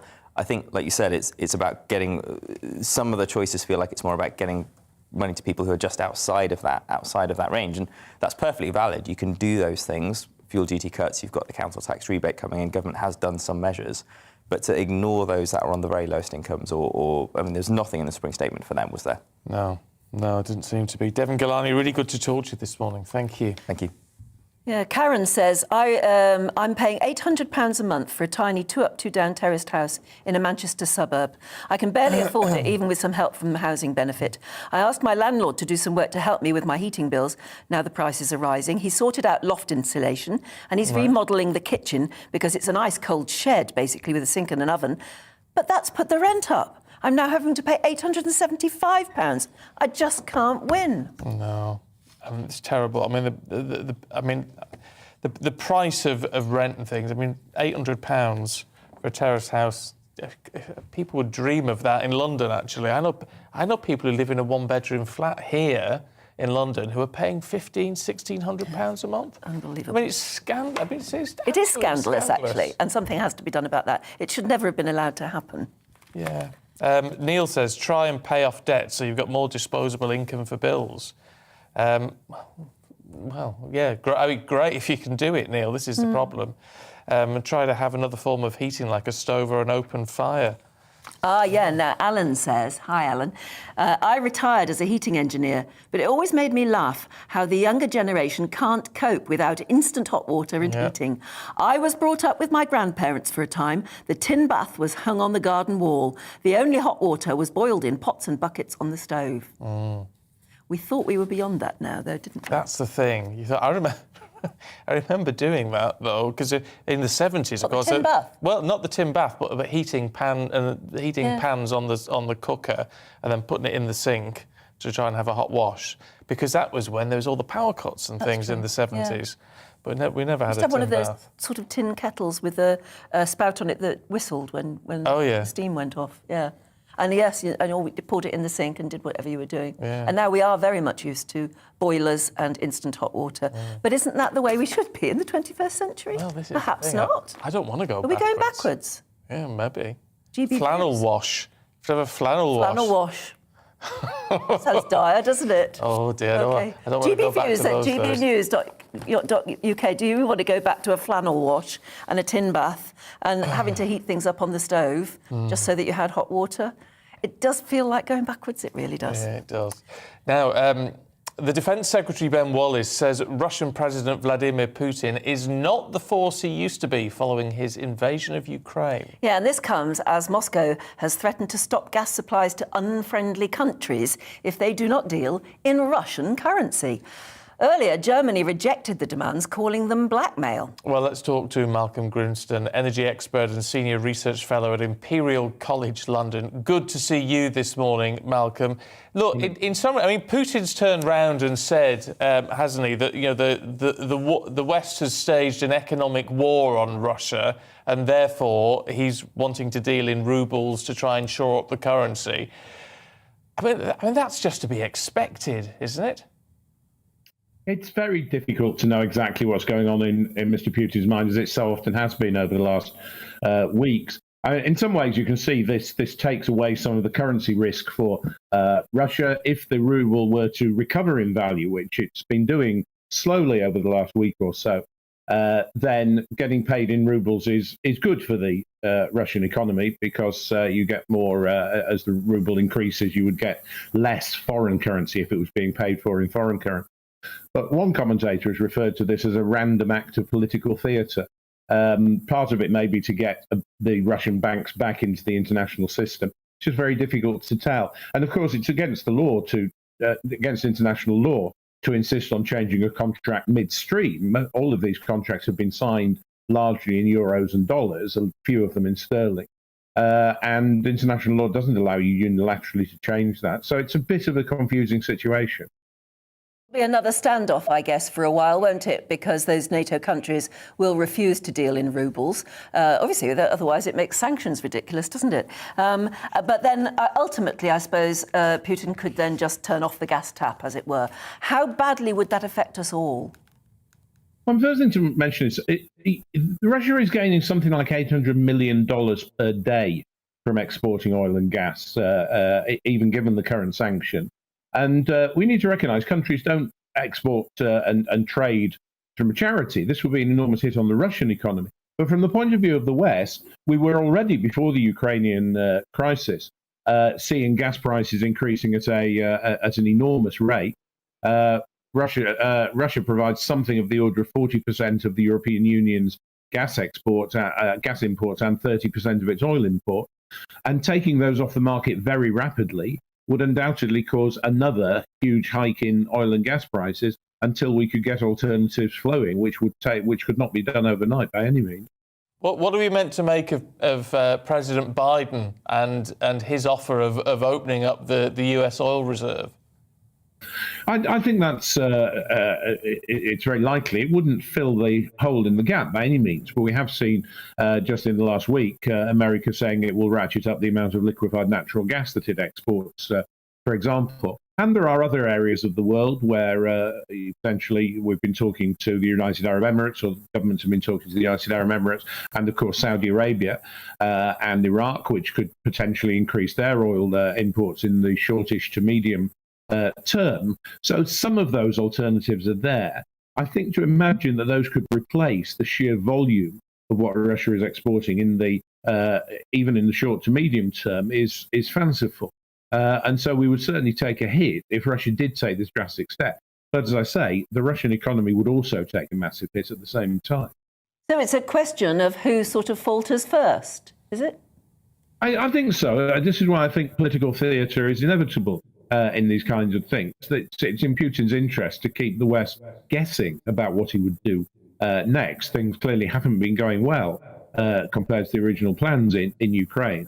And the other thing is, I suspect Russia probably hasn't got a long-term plan either. One didn't get the impression that Mr. Putin had really thought through what do we do in month 2 and month 3 of all of this, despite the fact that he'd obviously been preparing for the invasion for a long time. And rather like the West in Iraq, if you don't think of those issues, you can end up almost having to compromise or make it up on the hoof if things don't go quite your way. Yeah.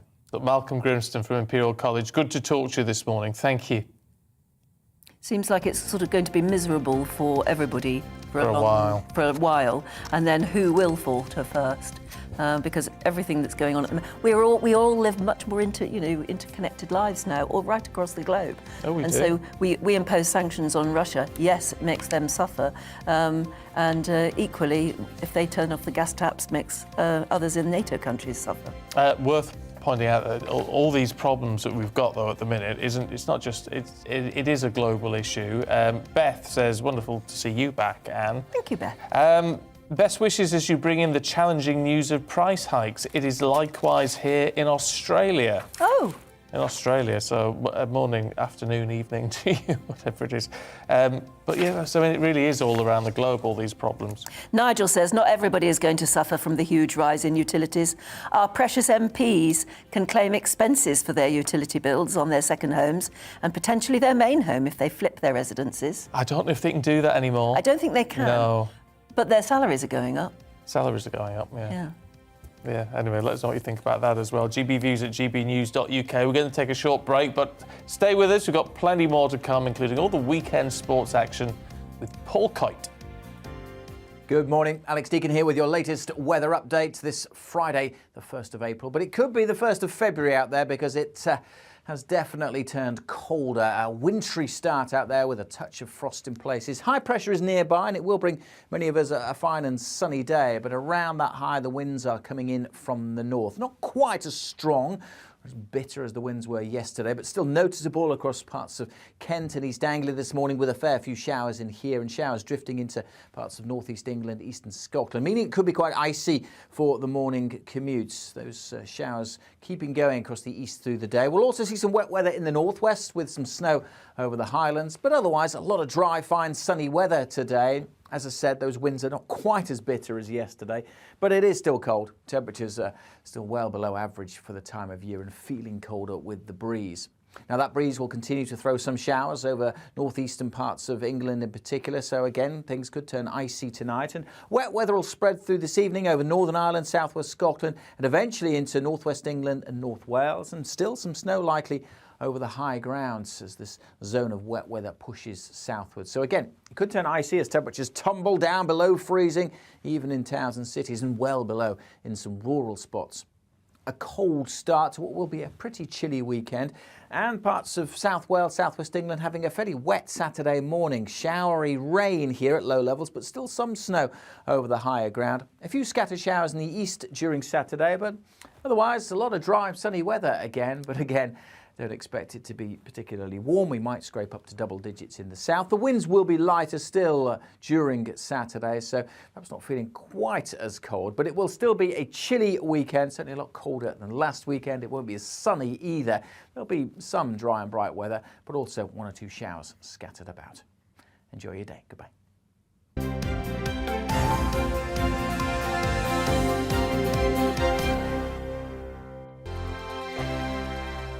Europe is in the grip of the most devastating humanitarian crisis since World War II. The people of Ukraine are facing unimaginable suffering as their homes are destroyed and their loved ones are killed. Millions of people are being forced to flee for their lives, carrying only their children, their pets, and the clothes on their back. The pain, loss and destruction grows by the day. The people of Ukraine urgently need our help. Already a vast humanitarian operation is underway. Britain's Disasters Emergency Committee, or DEC, brings together 15 leading aid charities to respond to overseas disasters quickly and efficiently. These charities include the British Red Cross, CARE, Oxfam, Save the Children and World Vision. Their teams are working on the ground in Ukraine and neighbouring countries to bring vital aid to those who need it most. If you can spare it, your gift to the DEC's humanitarian appeal will go a really long way. £10 provides essential hygiene supplies for a person for a month. £50 provides blankets for 4 families. £100 provides emergency food for 2 families per month. It's easy to give. You can donate online at dec.org.uk or call the 24-hour donation line on 0370 60 60 900. If you prefer to send a cheque, please post it to the Ukraine Humanitarian Appeal, PO Box 999, London EC3A 3AA. To give £10 on your mobile, simply text the word crisis to 70150. Standard network charges apply for calls and you must be 16 or over. Texts are charged at the standard network rate and your £10 donation will be added to your bill. 100% of your donation goes directly to the DEC to save lives and deliver critical support where it's needed.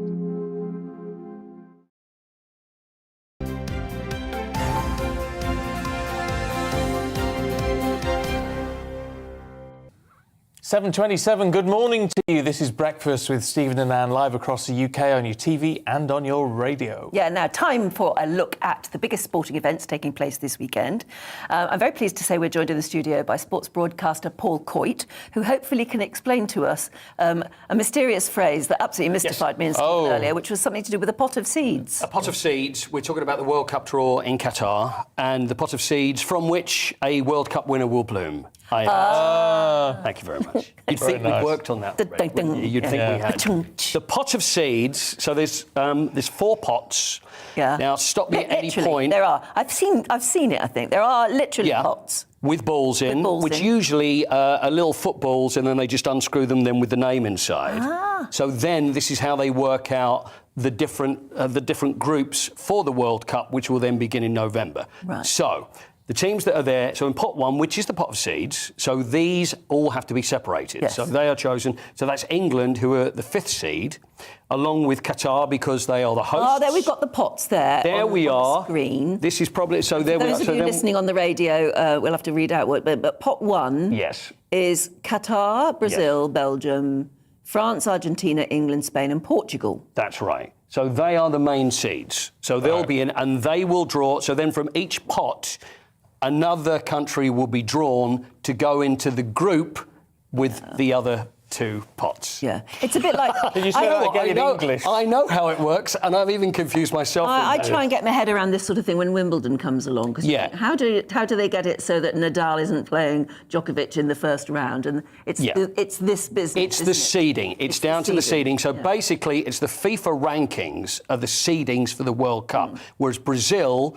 I think, are number 1 now at the moment in the world. We're now at 5. So then it's the first group will all be put in the same pot. So they won't draw each other in the group early on. There's only a chance that they'll draw each other. So then you've got pot 2 with the likes of Mexico and the Netherlands. Pot 3, your Senegal and Japan and Poland. Pot 4, you've got Cameroon, and that's where Scotland or Wales or the Ukraine will go. When are they going to do this? So this is going to be this evening. So it's about 7 o'clock. 7 o'clock this evening. There's a big hoo-ha about it. Who actually gets to draw out the balls? They usually bring great World Cup footballers from the past. It's almost like it's an exciting thing. They go, who's it going to be? Oh, Zinedine Zidane comes on, and then opens, and then he undoes it, and then holds up. This is England, and then that's how they do it. So it should work okay. It should all make sense. But also the way they do it is you can't have countries from the same continent drawn in the same group unless they're from Europe, because there's more European teams. So it would be impossible to split them. I've got a headache. Yeah. But it's fun to watch. I've watched it. It's more fun to watch than it is to listen to how it works. It's fun to watch with somebody who knows their football and gets excited about this. Well, you come round and we'll sit round and we'll watch it together. I'll make the tea. Yeah. We're 21st of November to the 18th of December is when the World Cup is. So obviously, because of the climate, that's the reason they're having it in Qatar at this time. Let's talk about substitutions, should we? What, me out and get someone in that seems to make sense of what they're talking about. 5 substitutions from next season. This was something that came in during COVID because they thought this would help players, and then they could make more substitutions during that time. In Europe, they have 5 substitutions. We're the only country that doesn't. So that's now going to change. From next season, there will be 5, which then, I mentioned this yesterday, it could help probably teams with more players or bigger name players, whereas the lesser teams, it may affect more. But 3 occasions during a game and half-time, you can make the changes. So you see, that also adds to the excitement factor, doesn't it? There we are. It's all about adding to the excitement. Yeah, absolutely. And then what about Tiger Woods? Well, Tiger Woods is... This is the other big question, is Tiger Woods going to play at the Masters? Now, the Masters, the Augusta Masters, happens every year, obviously around this time of year. It's one of the great tournaments. very traditional. They don't even allow the spectators to be called spectators. They're called patrons. Oh. If you, for example, if you're a broadcaster there and you say, hey, the spectator on, so they'll say, if you call them a spectator again, you won't be able to broadcast from here. You're out. They are patrons. They're very strict. But anyway, Tiger Woods won it a couple of years ago. We know about the car crash. Been injured for a very long time. But there's a very good chance that he will be back to play. Now, he was there just a couple of days ago. And there's a par 3 competition that he'll be playing with his son, Charlie. But whether he actually enters, we'll see. But that certainly is on the cards. Paul, we're almost out of time. But talking of injuries... Yes. Cricket. Yeah, European Cricket League. A little something here. There's cricket going on at the weekend. This is England against Australia. This is the women's one-day international.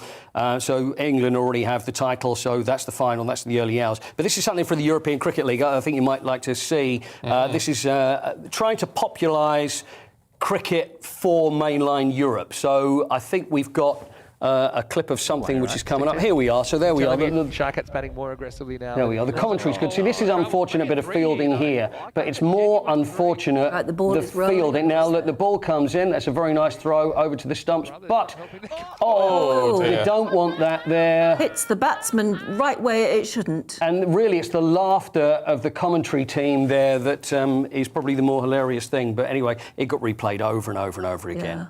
Should be That's very unfortunate. Really. I was going to say, why hasn't he got a box on? I don't know. Maybe it's made out of paper or something. I don't know. It's a bit of a worry because he did milk it a little bit. In fact, he's still down on the ground right now. Oh, is he? Yeah, I think it will Lovely. be. Well, voice is slightly higher than it was, but I think it will be. Yeah, Paul, thank you for that.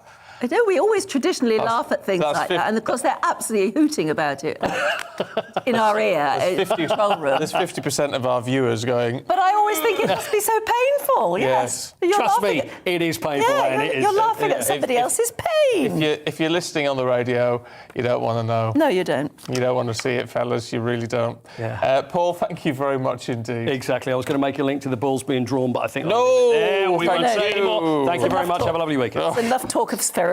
Thank you very much. Back next week. OK, stay with us. We've got plenty more still to come for you, including all the newspapers with Joanna Williams and Kevin Craig.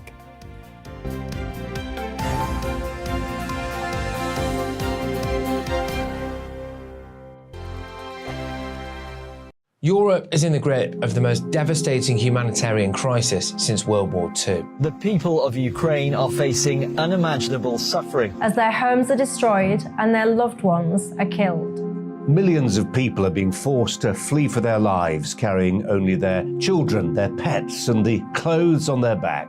The pain, loss and destruction grows by the day. The people of Ukraine urgently need our help. Already a vast humanitarian operation is underway. Britain's Disasters Emergency Committee, or DEC, brings together 15 leading aid charities to respond to overseas disasters quickly and efficiently. These charities include the British Red Cross, CARE, Oxfam, Save the Children and World Vision.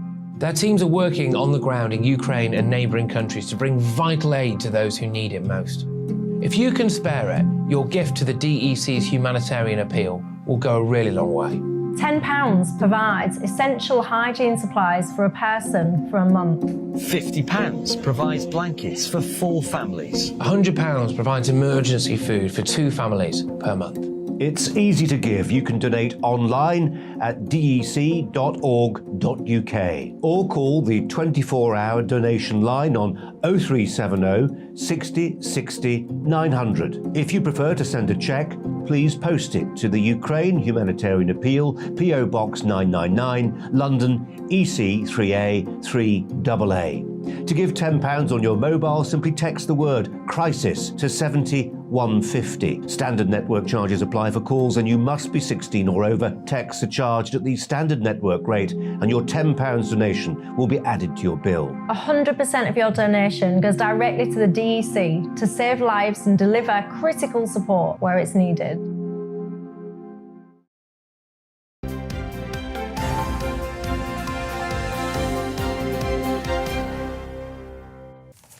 .7:36 morning to you. This is Breakfast with washed out Stephen and beautifully tanned Anne. Somebody very unkindly said my tan makes you look anemic. And Oh, no, I was that's just not looking for that one. That was Kathy. Yeah. Morning, Kathy. Well, you're not wrong, Kathy. Squeeze up. Sorry about that. Oh, yeah. It's lovely. I'm just so jealous. There's nothing nicer than seeing someone with a holiday tan. You just look glowing. Yeah. But you know it's going to fade really fast. Especially in this sort of weather. Get in a sunbed. No, that's cheating, I know. isn't it? It's just not right. No. Anyway, it's been lovely to be with you, so thanks very much. It's really nice to be back. Yes, I should say, it is 7:37. This is Breakfast with Stephen and Anne. It is, that's true. In case you're listening on the radio and you can't see Anne's lovely face. Oh, that's true, yes. No, I've got a bit of a suntan. I've been working on it really hard. Gorgeous. We've got the headlines for you. Let's see what's happening. And the cost of living goes up from today with the biggest jump in domestic energy bills in living memory. A 54% increase to Ofgem's price cap means households face an almost £700 rise to just under £2,000 a year. The Russian president has threatened to stop supplying gas at the moment. In fact, I think in Ukraine, well, we'll come back to that in a minute, but Russian gas, basically, we've been talking about it all morning, haven't we? And the sort of effects it's going to have on both NATO countries and Russia. Oh, there's an unfortunate picture if you're watching on the TV of a lady, and someone else having COVID tests done. It's not pleasant, is it? But if you want a free one, it's come to an end today. Those considered to be high risk and some NHS and social care staff will still be eligible to get free tests. Ministers say most people will no longer take lateral flows or won't need to take one. But if you want to buy one, they should start at about £2 each. And Boris Johnson has been forced to backtrack after an announcement that ministers were ditching plans to ban so-called conversion therapy sparked furious backlash. The Prime Minister was said to have changed his mind after seeing the public reaction and that the legislation would cover only gay conversion therapy, not trans. So it's going to continue to be controversial, that one. Meanwhile, MPs are launching an inquiry into the detention and release of Nazanin Zaghari-Ratcliffe and Anousheh Ashuri from Iran. The Commons Foreign Committee will take evidence on how their cases were handled by British officials as part of a wider investigation into what they say is state-level hostage situations. The Oscars showrunner has said the Los Angeles Police Department were prepared to arrest Will Smith following his assault of Chris Rock at the awards show. The comedian declined to press charges when the LAPD told him that it was classed as battery.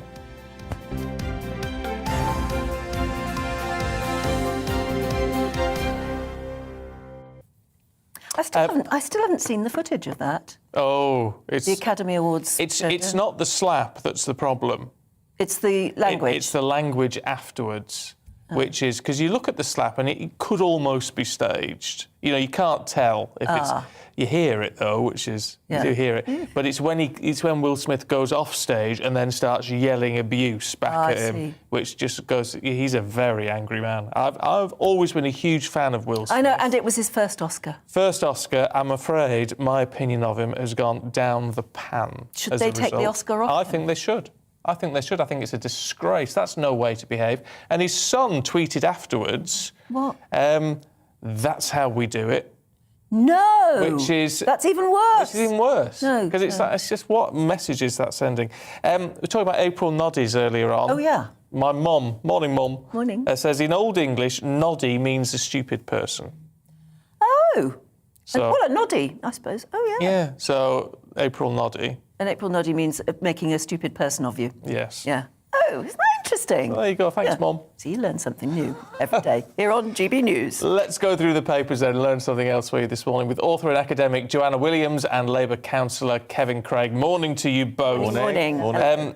Meter readings went mad yesterday. Joanna, this is in the Mail. Well, they did, and obviously this is in response to the story we've been talking about all morning in relation to the cost of living and fuel prices going up around £700 a year, and that's starting from today. And in a bid to get ahead of that, people rushed to give their final meter readings on the gas and electric yesterday, and we'd been advised to do this by a number of people in the media, kind of saying that this was a good thing to do. Very, very sensible advice.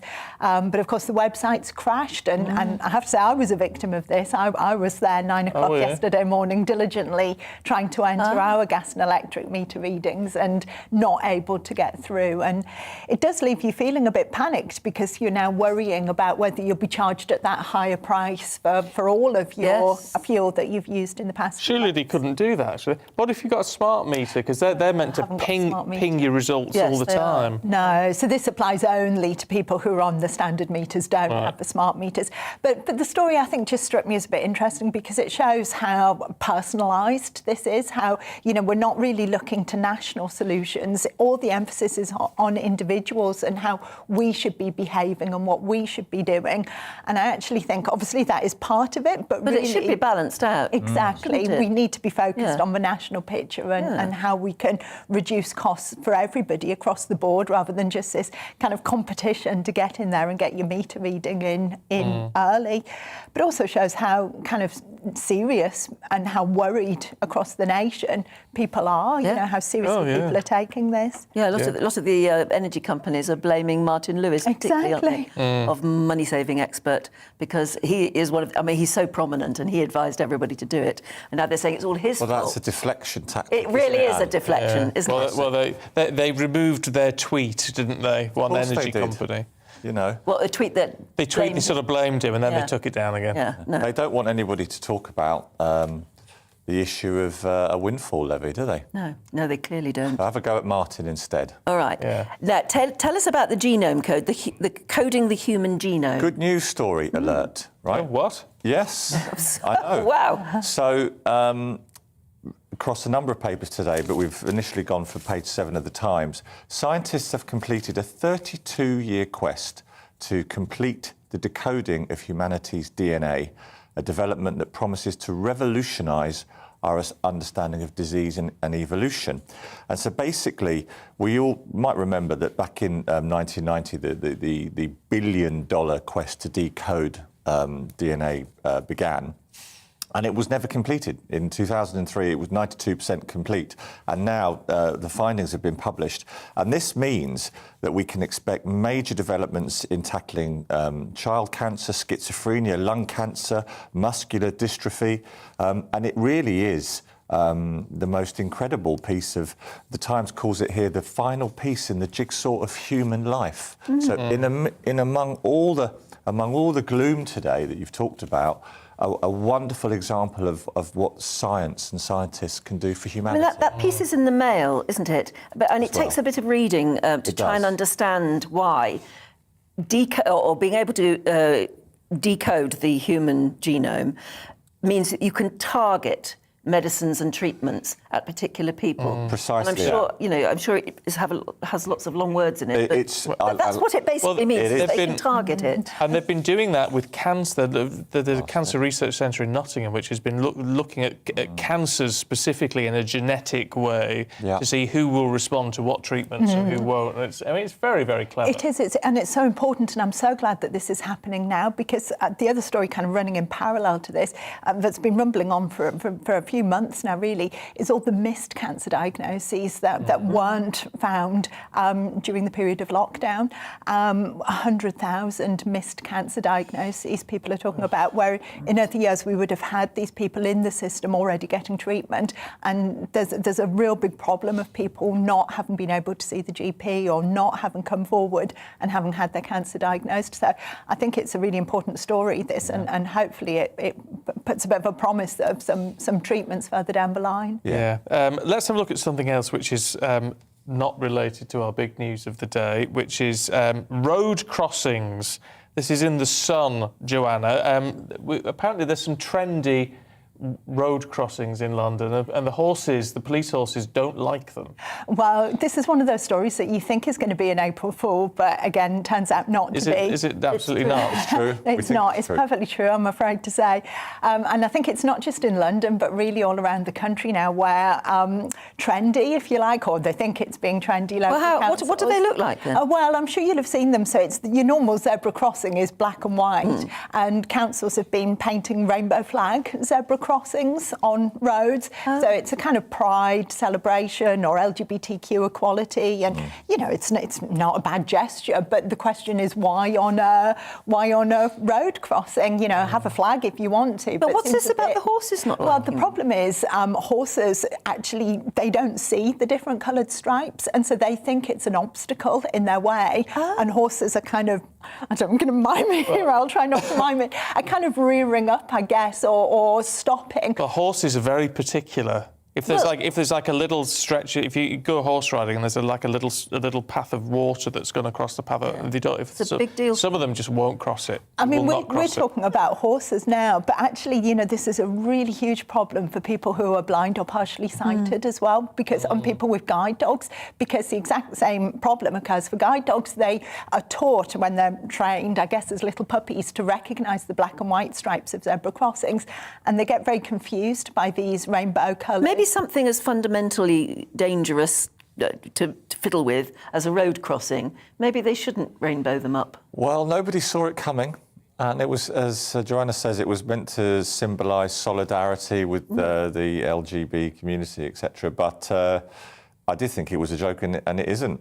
You know, and so perhaps it wasn't really worth it, because the last thing we want to do is inflict cost and time expense. Well, yeah, you don't want to jeopardise road safety. No.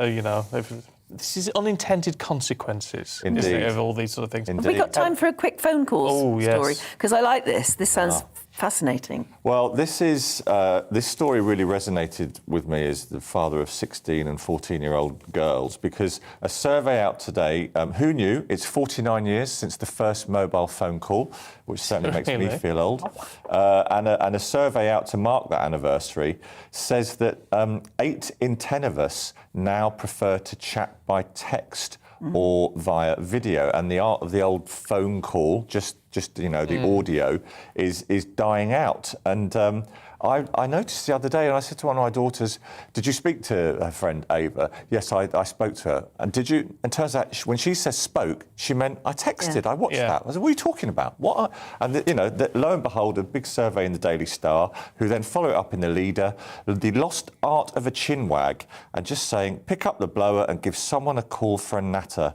As Bob Hoskins used to put it, it's good to talk. And we have people have lost the art of conversation. No, not in this studio. And it might not be phone calls, but I use the Google Duo thing for video calls, and I video call everybody. That's how I do it. But you're still having a good old chinwag. And he sends sound messages as well. Oh, the little WhatsApp voice notes. Yeah, little voice notes, is that what they call? Yeah. But I much prefer texting now than actually picking up a phone. Yeah, Of course, I'm guilty of that as well, and prefer texting and WhatsApp. But you know, there does seem to be an epidemic of loneliness in the country. Yeah, but I was talking to somebody just the other day who said WhatsApp groups have absolutely, completely tackled his loneliness, because he now feels they've formed a group and they talk all the time. Well, they don't talk. They text all the time on WhatsApp, and he feels he's part of a community.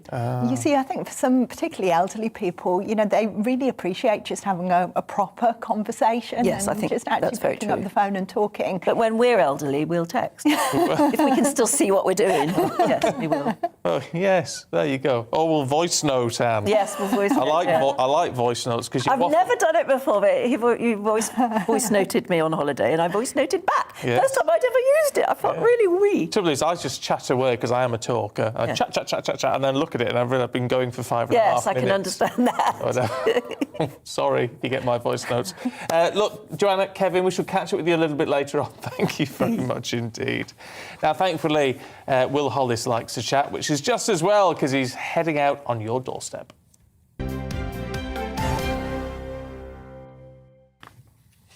Well, with the soaring cost, we've been talking about it all morning, haven't we? The soaring cost of living, pulling at any income that people have. Food banks, apparently, are reportedly being visited much more. Yeah, well, our East Midlands reporter Will Hollis is in Grantham for us this morning. Will? Good morning. Yeah, you were just talking about community there. And that's all that everything that on your doorstep is about. It's about getting into places where maybe you don't see a TV news camera, maybe you don't see the place that often on TV. Well, today Grantham is going on your TV. We are live on GBNews TV and on radio. Grantham, it's the birthplace of Margaret Thatcher.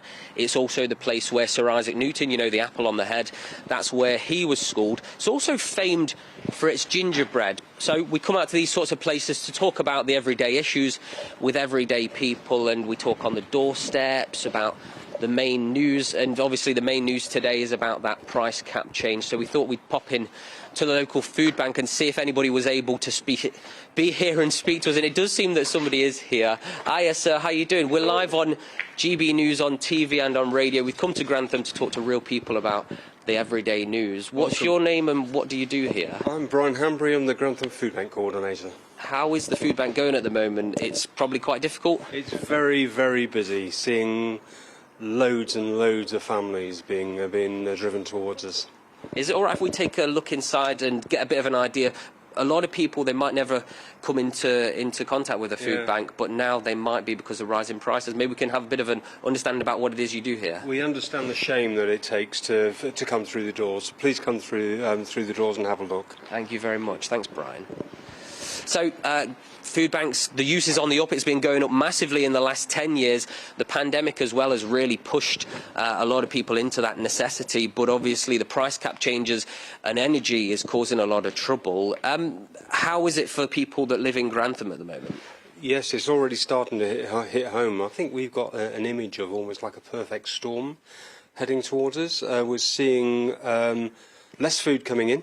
We're about 40% down on what's normally coming in because of what's going on in the world at the moment, but we're also seeing about a 40% increase of people coming to us, and last year was our biggest year ever. When you say an increase in people coming towards you, what kinds of people are you coming to your door and having to ask for your help? It's all sorts, but we are seeing a massive growth on families with children. We're even seeing the older generation starting to come through the door, and that's what we weren't seeing before. And we're just trying to create a place of hope. Energy is the big one. Do people talk to you about their bills and how electricity and gas is going up, and that's maybe why they're in this position? That's the fear at the moment. I think people are already struggling, and I think the fear of what's coming, it will take about maybe a month to 2 months before this all to really hit home. So we will get a real good idea of what's going on within the community around us then. But meanwhile, this is our community just coming together to give a massive hug at those hardest points, and that's what we're trying to do. This here is a family parcel. This is a set for a family of 5. And it's designed breakfast, dinner and tea for 3 days. So that's nine meals, and that's what we'll prepare about 3/4 of a tonne today. And I know there's a lot of uncertainty at the moment, but I think people can be certain that they can come to you for help. Thanks so much for letting us in on your doorstep this morning. I know that giving attention to food banks is really important at the moment because of the work that you do here in Grantham. We are sticking around this morning in Grantham. There's still a couple more places and a couple more doorsteps for us to visit. But until then, back to you, Stephen and Anne in the studio. Will, Thank you. Yeah. Interestingly, Mark has been in touch this morning saying, I used to live with my nan when I was young. She never had central heating or any money, but we never had food banks. Good old times. Interesting, isn't it? Gary says, I'm sitting here at -1 degrees in Scotland. I had to get my gas disconnected a few days ago to save on bills. The standing order alone was more than I would use during the summer months. Standing order, that's the thing. That seems to be going up as well, and I don't quite know why. Jackie says electricity, gas and water are essential, therefore shouldn't have VAT on them.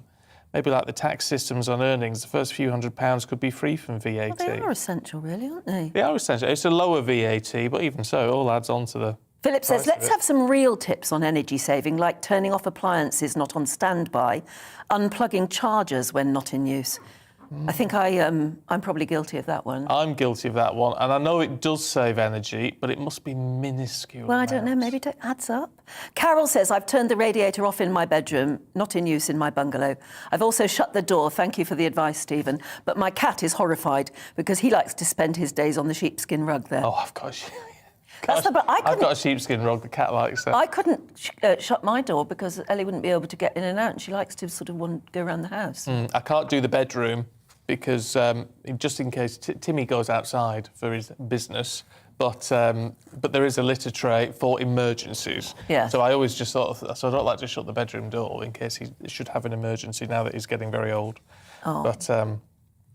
But there you go. Steve says, I don't know where this £700 rise in bills comes from. This time last year, I was paying under £100 a month. Now I've been asked to pay £216 a month. Ooh. That's a massive rise. It means a rise of around £1,300 for me. I'm a pensioner, and our rise this year is peanuts in comparison. Yeah. Philip says, I'm a bus driver. We've only been offered 2.6% in a pay rise, and I didn't furlough. I'm happy with the extra rise in national insurance. OK. We're not well off. My wife volunteers for the British Heart Foundation. Only my wages come in.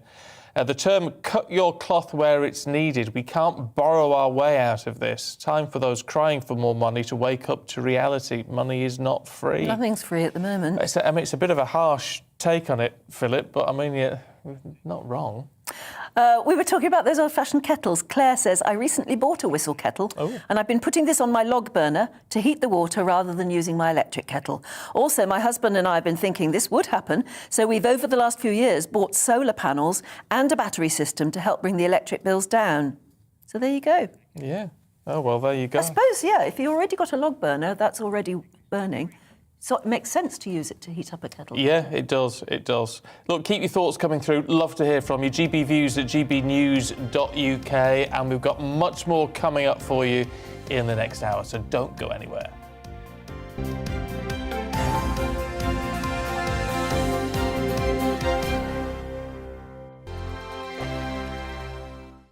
Europe is in the grip of the most devastating humanitarian crisis since World War II. The people of Ukraine are facing unimaginable suffering as their homes are destroyed and their loved ones are killed. Millions of people are being forced to flee for their lives, carrying only their children, their pets, and the clothes on their back. The pain, loss and destruction grows by the day. The people of Ukraine urgently need our help. Already a vast humanitarian operation is underway. Britain's Disasters Emergency Committee, or DEC, brings together 15 leading aid charities to respond to overseas disasters quickly and efficiently. These charities include the British Red Cross, CARE, Oxfam, Save the Children and World Vision. Their teams are working on the ground in Ukraine and neighbouring countries to bring vital aid to those who need it most. If you can spare it, your gift to the DEC's humanitarian appeal will go a really long way. £10 provides essential hygiene supplies for a person for a month. £50 provides blankets for 4 families. £100 provides emergency food for 2 families per month. It's easy to give. You can donate online at dec.org.uk or call the 24-hour donation line on 0370 60 60 900. If you prefer to send a cheque, please post it to the Ukraine Humanitarian Appeal, PO Box 999, London, EC 3A 3AA. To give £10 on your mobile, simply text the word crisis to 70150. Standard network charges apply for calls and you must be 16 or over. Texts are charged at the standard network rate and your £10 donation will be added to your bill. 100% of your donation goes directly to the DEC to save lives and deliver critical support where it's needed.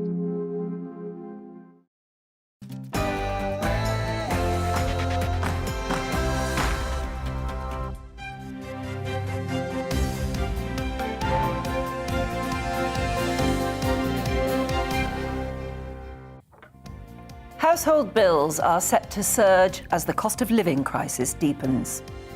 Good morning to you. It is 8 o'clock on Friday, the 1st of April. This is Breakfast on GB News with Stephen and Anne. And we're live across the whole of the UK on both your TV and your radio. Come up for you this morning. Water, council tax, car tax, energy bills all set to soar today. Unions say families are at breaking point. Plus, we're on your doorstep this morning.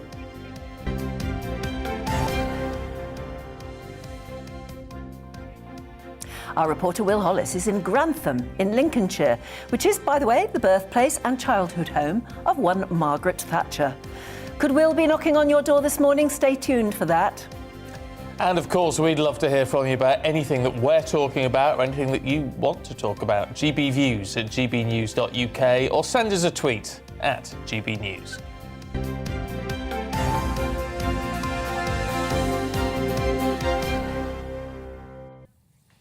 So many people getting in touch actually about the squeeze, the big squeeze. We'll be going through a lot of your views a little bit later on, but it just affects everyone actually, and whether the concern is, I mean, a lot of people are having their incomes really, really squeezed by this, but my real concern is for those people who are already squeezed dry. Yes. Then what do they actually do now? When they're already at rock bottom, what do you do?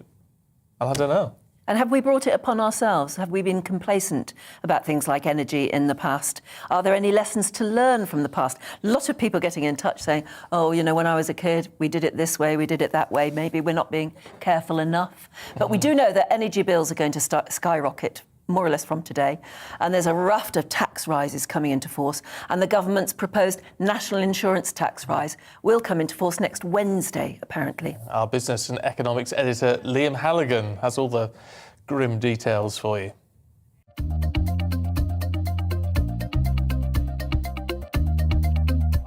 We're heading for the biggest fall in living standards since the 1950s.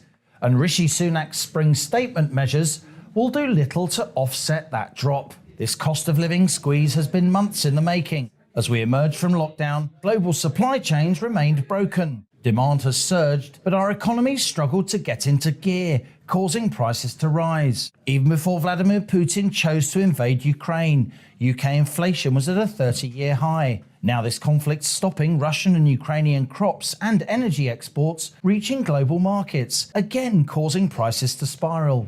From today, April the 1st, household utility bills go up by 54% on average to almost £2,000 a year, with bills set to rise even further in the autumn. Also from today, council tax bills rise by 3% on average, although those in bands A to D are in line for a £150 rebate. From next week, national insurance contributions increase by 1.25 percentage points for employers and employees. That will cost basic rate taxpayers an extra £178 a year on average, while those on higher rate tax will pay, again on average, £715 more. As these higher bills and tax rises take hold, wheat, barley and fertiliser prices are also soaring, pushing up food and drink prices in the shops, restaurants and pubs. Petrol and diesel costs are also on the up, of course. It's now almost £100 to fill up a family car. And Sunak's spring statement fuel duty cut has been only partly passed on by retailers, with pump prices still rising. GB News has been highlighting inflation and the rising cost of living for months. But today's a day when the cost of living squeeze got significantly tighter. It's, as Anne was saying before, it's a lot of people looking back to what people see as the good old days in a way. I don't know if you've got rose-tinted glasses a little bit. Robbie must be about my age, I guess. Morning, Robbie. Says it's a tough moment for all. I was born in the 70s. Remember the 3-day week, lighting candles in the evenings, ice on the inside of the windows. I remember all of that. I remember that. The main thing back then was everyone was happy and you just got on with it because what else could you do? I don't think everyone was happy. I remember the 3-day week, and there was an awful lot of grumbling about it. And do you remember rubbish mounting in the streets and everything like that? Because so many people were on strike. It was actually quite miserable. It's interesting because Robbie said must be about my age, and I remember all the candles coming out of. I mean, I used to quite like it, but then you're a child, and so you just your parents try and make it. They must have been tearing their hair out. Yes, I think they were. But it's interesting, the thing about candles. Have we spoken about this before? How you always have candles in the cupboard under the sink, don't you? On standby, just in case there's an electricity cut. Now, how often... Well, I was just going to say, how often is there an electricity cut? There have been a few recently, haven't there? Well, yeah, but... Caused by floods and... Yeah, but not just because the power's just gone out. We always had a set of candles, and I still do, because I come from that generation where you did. But I wonder how many people now have a box of candles underneath the kitchen sink in case. And when did you last use them, I wonder? John says, I was born in Oxfordshire in a one-bedroomed house in 1944. No running water. In fact, it was delivered by an old gentleman from a well with a yoke around his neck holding pails of water.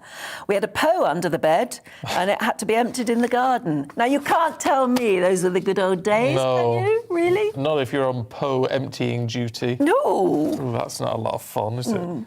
Simon says, we only have ourselves to blame by using heating all the time. As a child, we had heating, but not on all day as the modern boilers function. We should just switch it off and watch the profits tumble of the greedy power companies. Prices will soon drop then. Or would they? Would they simply put up the cost? Market economy, they might have to... Vote with your feet, as they say. Yeah. Chris says, now this is interesting because I got one of these, but I haven't used it.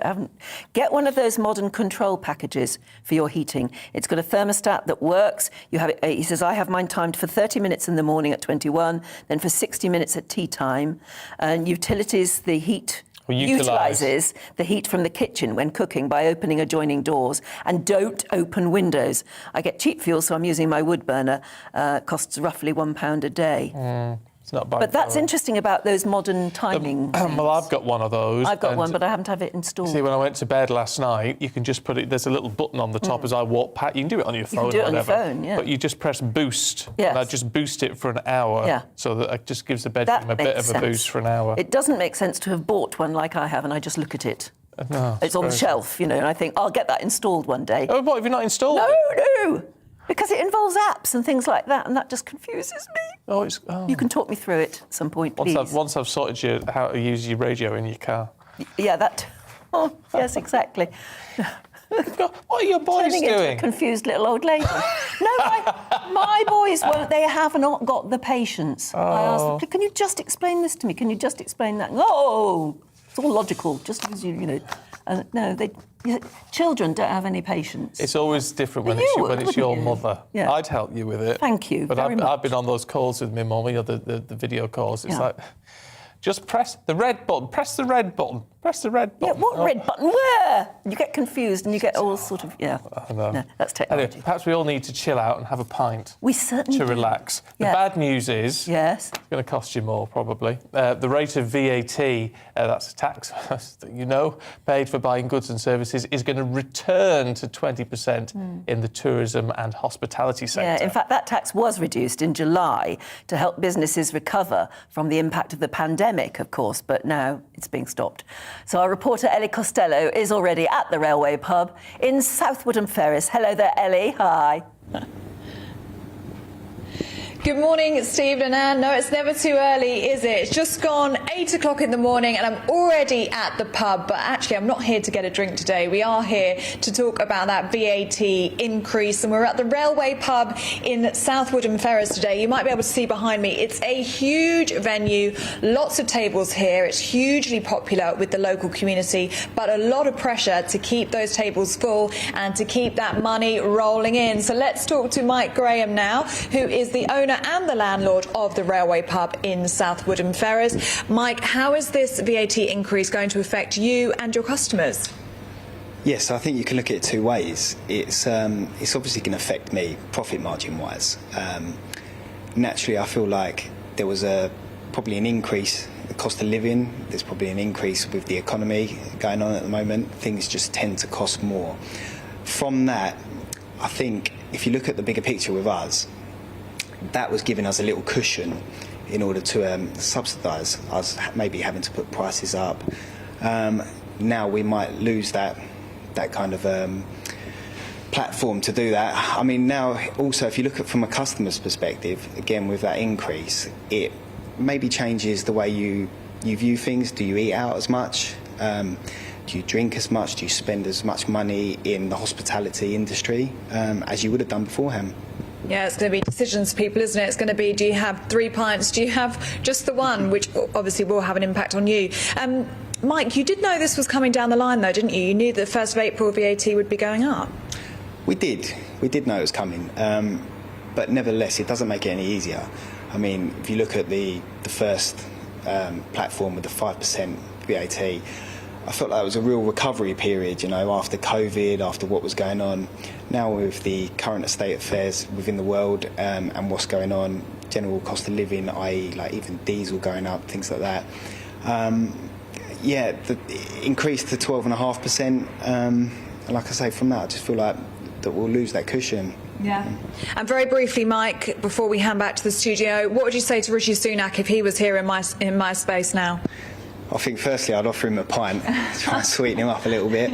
I think it'd be nice to have a chat and just talk about maybe people like us who are at the bottom end of the chain, i.e., you know, we're very heavily affected by affairs higher up. Everything is a knock-on effect. It gets down to us. We're customer facing. We're the people that take the flak for it, probably at the bottom end of it. And I think just maybe looking at people like us who do the day-to-day jobs, invest a lot of time and effort into our livelihoods. I wouldn't call this kind of job a 9 to 5. You know, it's a lifestyle. It's very captivating, and it's something. When you work for yourself, you put your life and soul into it, and you want to reap the rewards for doing that, I suppose. Absolutely. So you're saying you want to freeze those prices at the top and get that money down the supply chain and help people, like you say, at the bottom here, just working with the punters. Thank you very much, Mike, for talking to us this morning. Well, Stephen and Anne, the government have said that this was always a temporary measure. The VAT was always going to return to 20% on April the 1st. OK, Ellie, thank you. It just doesn't help, does it, in a sector which is already struggling? Because people are going to stay away from the pub a little bit. And it certainly doesn't help to say, you know, you knew that this was only temporary and you knew that this was going to happen. So did the government. And yet it's April the 1st today and everything seems to be happening all on the same day. As the Mirror says, energy bills up, council tax up, national insurance up, water bills up, stamps up, broadband charges up. It's not April Fool's Day, it's April Cruel Day. 10 Bellies has dropped me a tweet, actually. 10 Bellies? 10 Bellies. I don't know what that says about you, 10 Bellies, but there you go. Please can someone ask all these people who are saying it's heat or eat whether they have Sky, Netflix, Amazon Prime, smoke, drink, a new phone or a new car? If the answer is yes, then it's not a case of heat or eat, is it? And do you know what? I mean, there is a validity to that point. You've got to cut your cloth. However, you've got to have... You've got to stay in touch. You can't get rid of everything, can you? I get your point. I do get your point. But it's sometimes we need, I suppose, what you would count. The problem, I was going to say luxuries. They are luxuries, but in modern society, we view them more as necessities, don't we? Yes, I know you hear a lot of criticism of people at food banks and things, but they've got the latest mobile phone in their hand. Now, is that a fair criticism or not? It's actually entirely up to you. It's a very personal thing, isn't it, that? Yeah, it is. A mobile phone, I would argue, a mobile phone is now a necessity to live your life now. And to do, just to fill in forms for the council tax and everything, you have to be online somehow. So, in a way, those are a necessity now. But heat or eat, yes, it's a good debate, isn't it? Yeah, it is interesting. It's a bit harsh in a way, but then again, you know, it's still a valid point. We're all about bringing all points to the table here. Make up your own mind at home. I mean, that's your prerogative. Let us know what you think, though. GBViews at gbnews.uk. Is a mobile phone or a tablet an absolute necessity of life nowadays? I would argue it probably is. Yeah, I would say so. I would. OK, should we take you through the headlines today? The cost of living goes up. You don't need me to tell you now, do you? The biggest jump, they're calling it, in domestic energy bills in living memory. A 54% increase to Ofgem's price cap means that households are going to face an almost £700 rise to just under £2,000 a year. The Russian president has threatened to stop supplying gas from Russia unless contracts are paid in rubles. A spokesman for our Prime Minister says Britain does not plan to meet those demands. 6 climate activists from Just Stop Oil have been arrested by Essex police as blockades take place at oil terminals across the country. Several facilities have suspended operations, with the group calling for the government to stop funding new oil licences and exploration. Free COVID tests in England have come to an end today, although those who have a high risk and some NHS and social care staff will be eligible for free ones. Ministers say most people just don't need to take lateral flows all the time now. And if you want to buy one, You can get them from the chemist. They're going to cost about £2 each.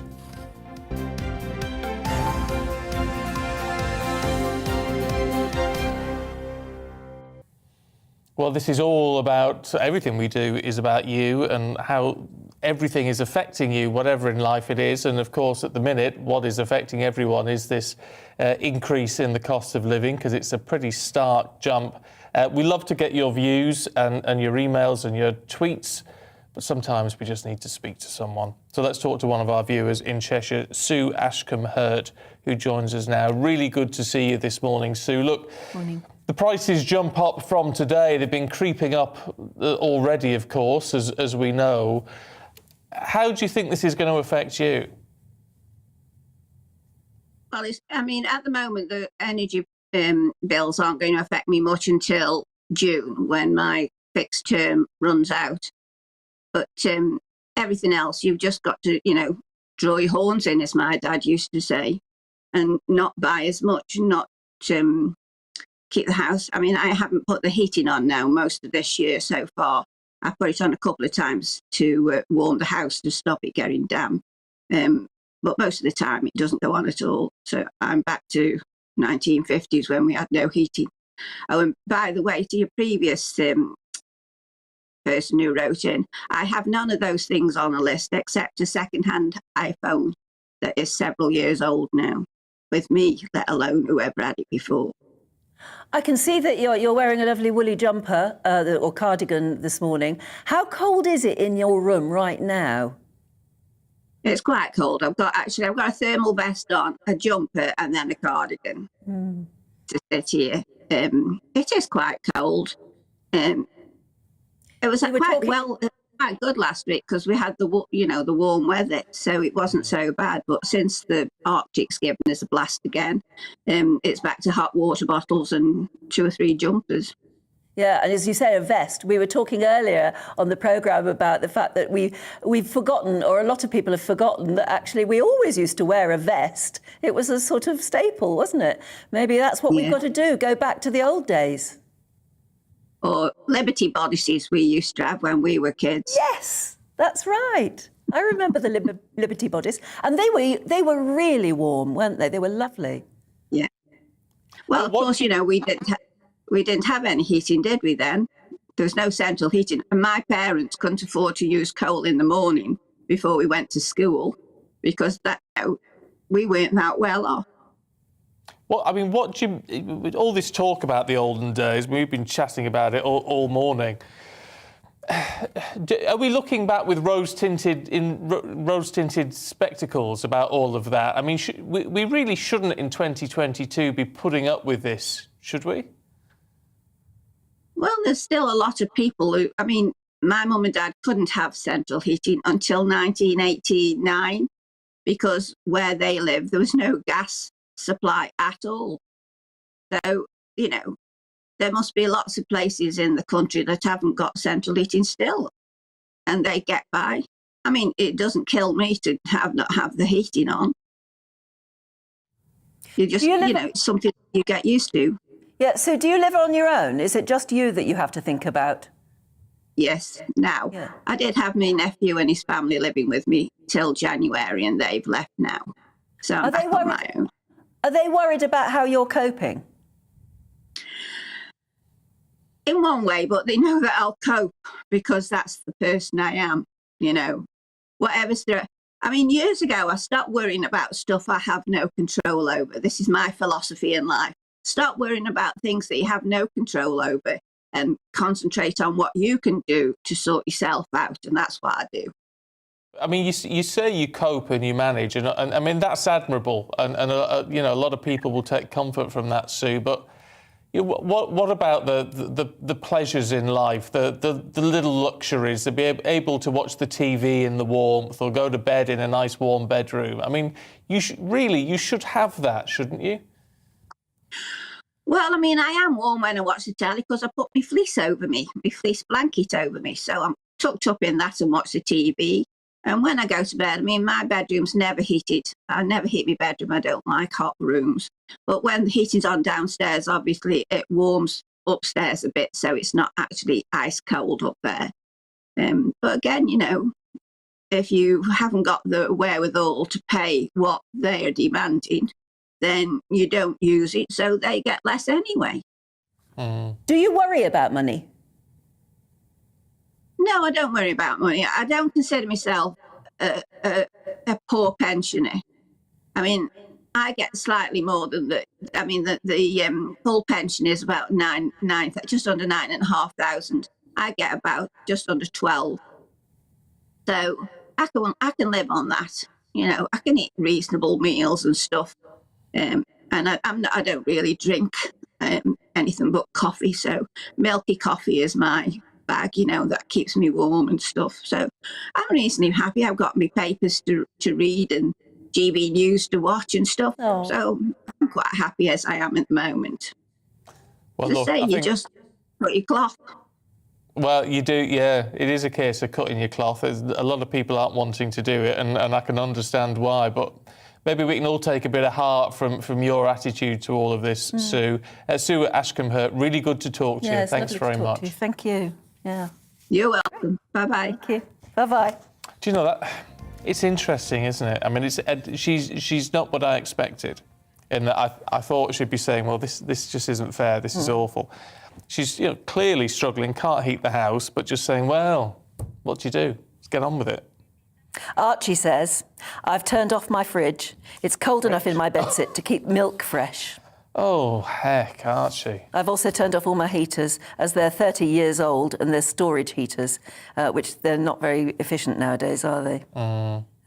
He said, I only have a bath once a week because heating my water costs £3.20. So that Archie is actually really adding things up and, accounting for every little bit of energy that he uses. Yeah. Which is, I think it's sad that anyone has to think like that, really. Eunice has been in touch and says, is our cost of living soared because of Brexit, or is Europe's cost of living also rising equally?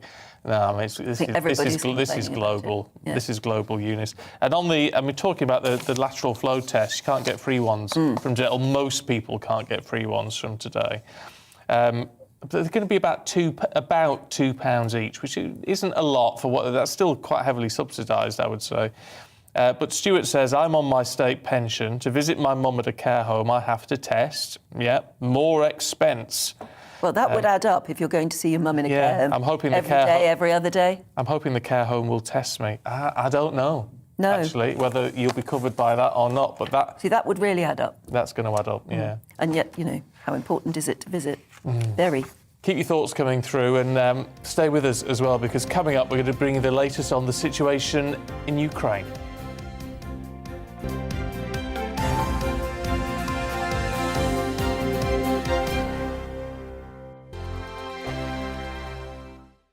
Europe is in the grip of the most devastating humanitarian crisis since World War II. The people of Ukraine are facing unimaginable suffering as their homes are destroyed and their loved ones are killed.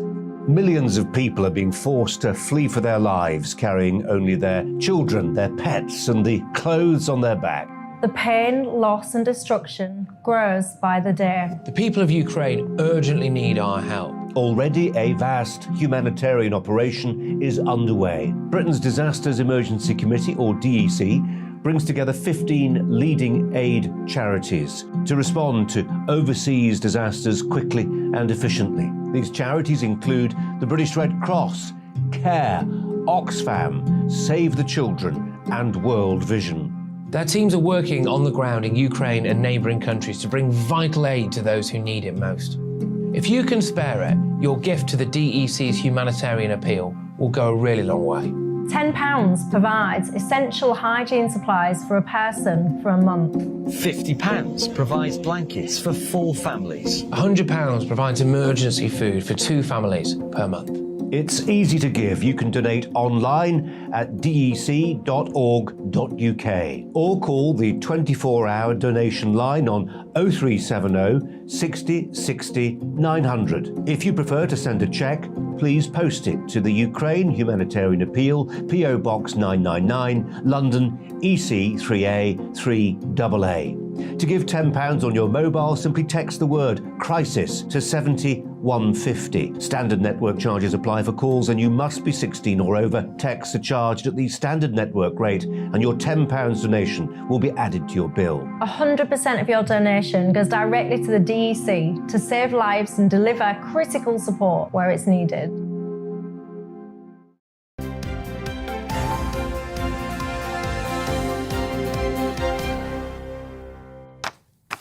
It is 8:26. Morning to you. You're watching and listening to Breakfast with Stephen and Anne. We're on your radio and on your TV right across the UK. Now, the Defence Secretary, Ben Wallace, says the Russian President, Vladimir Putin, is not the force he used to be following his invasion of Ukraine, not going according to plan. Well, it comes as Moscow has threatened to stop gas supplies to what they call unfriendly countries if they don't deal in Russian currencies, the ruble. Earlier, Germany rejected the demands, calling them blackmail. They're talking about the potential of even rationing gas now in Germany. Yes, it probably will happen, won't they? Because they are very dependent. About 50%. Yeah, whereas we're meant to be something between 3 and 10. You hear 3, sometimes you hear 10. Well, let's find out more. Joining us now is Ben Aris, Editor-in-Chief at the media company Business New Europe in Berlin, I think. Good morning, Ben. Good morning to you.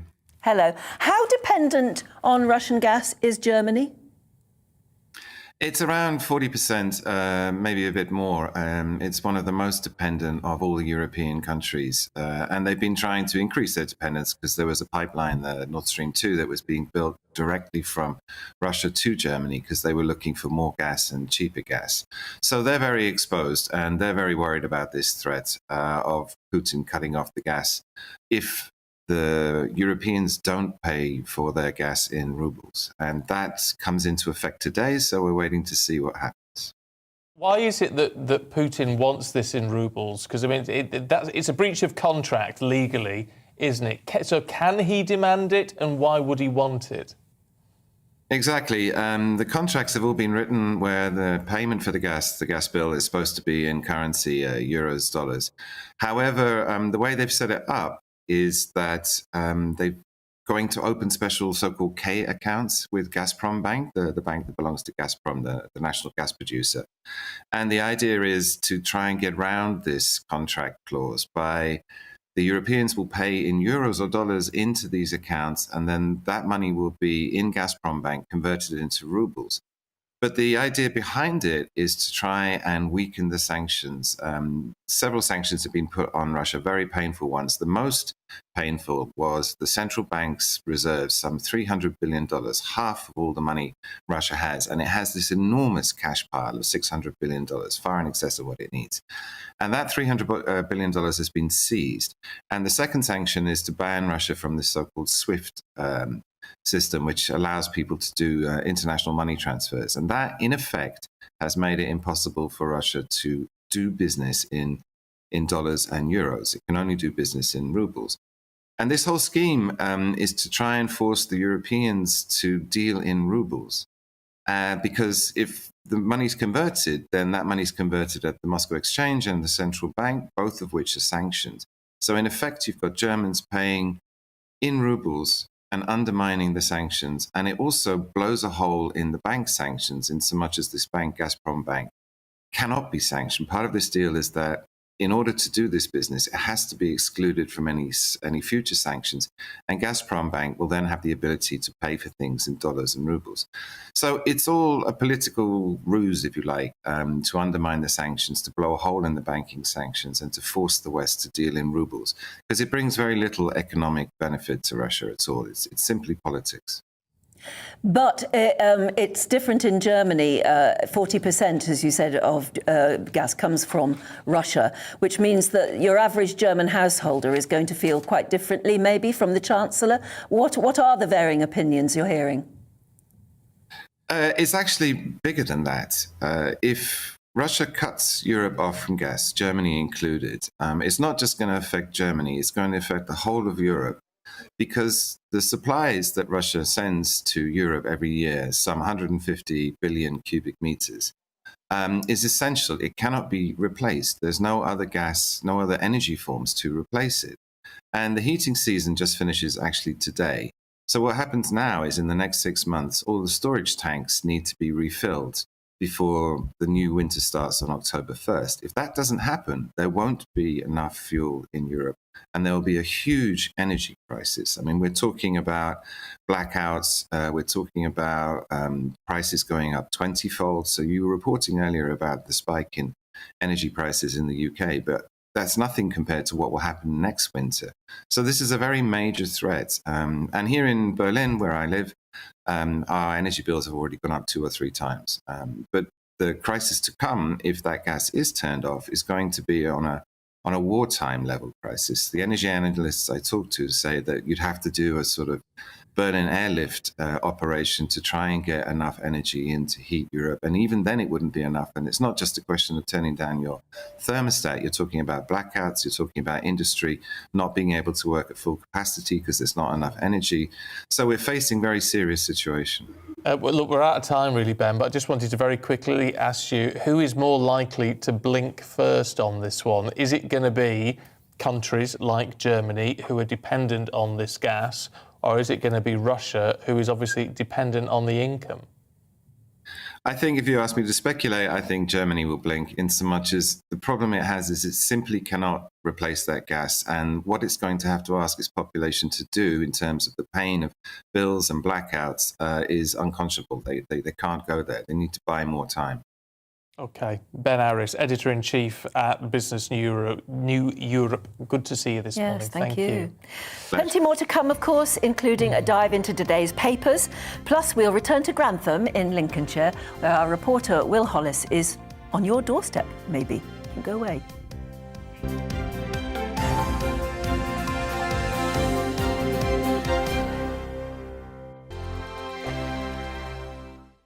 Europe is in the grip of the most devastating humanitarian crisis since World War II. The people of Ukraine are facing unimaginable suffering as their homes are destroyed and their loved ones are killed. Millions of people are being forced to flee for their lives, carrying only their children, their pets, and the clothes on their back. The pain, loss and destruction grows by the day. The people of Ukraine urgently need our help. Already a vast humanitarian operation is underway. Britain's Disasters Emergency Committee, or DEC, brings together 15 leading aid charities to respond to overseas disasters quickly and efficiently. These charities include the British Red Cross, CARE, Oxfam, Save the Children and World Vision. Their teams are working on the ground in Ukraine and neighbouring countries to bring vital aid to those who need it most. If you can spare it, your gift to the DEC's humanitarian appeal will go a really long way. £10 provides essential hygiene supplies for a person for a month. £50 provides blankets for 4 families. £100 provides emergency food for 2 families per month. It's easy to give. You can donate online at dec.org.uk or call the 24-hour donation line on 0370 60 60 900. If you prefer to send a cheque, please post it to the Ukraine Humanitarian Appeal, PO Box 999, London, EC 3A 3AA. To give £10 on your mobile, simply text the word crisis to 70150. Standard network charges apply for calls and you must be 16 or over. Texts are charged at the standard network rate and your £10 donation will be added to your bill. 100% of your donation goes directly to the DEC to save lives and deliver critical support where it's needed.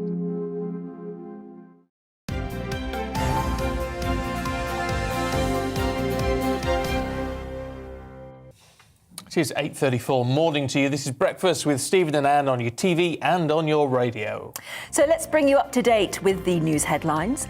The Russian president has threatened to stop supplying gas from Russia unless contracts are now paid in rubles. A spokesman for Boris Johnson says Britain does not plan to meet Putin's demands. A Russian governor has accused Ukraine of attacking a fuel storage facility in the Russian city of Belgorod. The official claims 2 military helicopters struck after crossing the border, leading some areas in the city to be evacuated. This claim has not been independently verified. Free COVID testing in England has come to an end today, but those considered to be high risk and some NHS and social care staff will still be eligible to receive free tests. Ministers say most people no longer need to take lateral flow tests, but if you want to buy one, costs start at around £2 a test. Millions of workers get a pay rise today, with adults' pay rising to £9.50 an hour. The government says about 2.5 million people will be better off, giving full-time workers £1,000 more a year. MPs are launching an inquiry into the detention and release then of Nazanin Zaghari-Ratcliffe and Anousheh Ashuri from Iran. The Commons Foreign Committee will take evidence on how their cases were handled by British officials as part of a wider investigation into what they call state-level hostage situations. The Oscars showrunner has said the LA Police Department were prepared to arrest Will Smith following his assault of Chris Rock at the awards. The comedian declined to press charges, even though the LAPD told him it was classed as battery.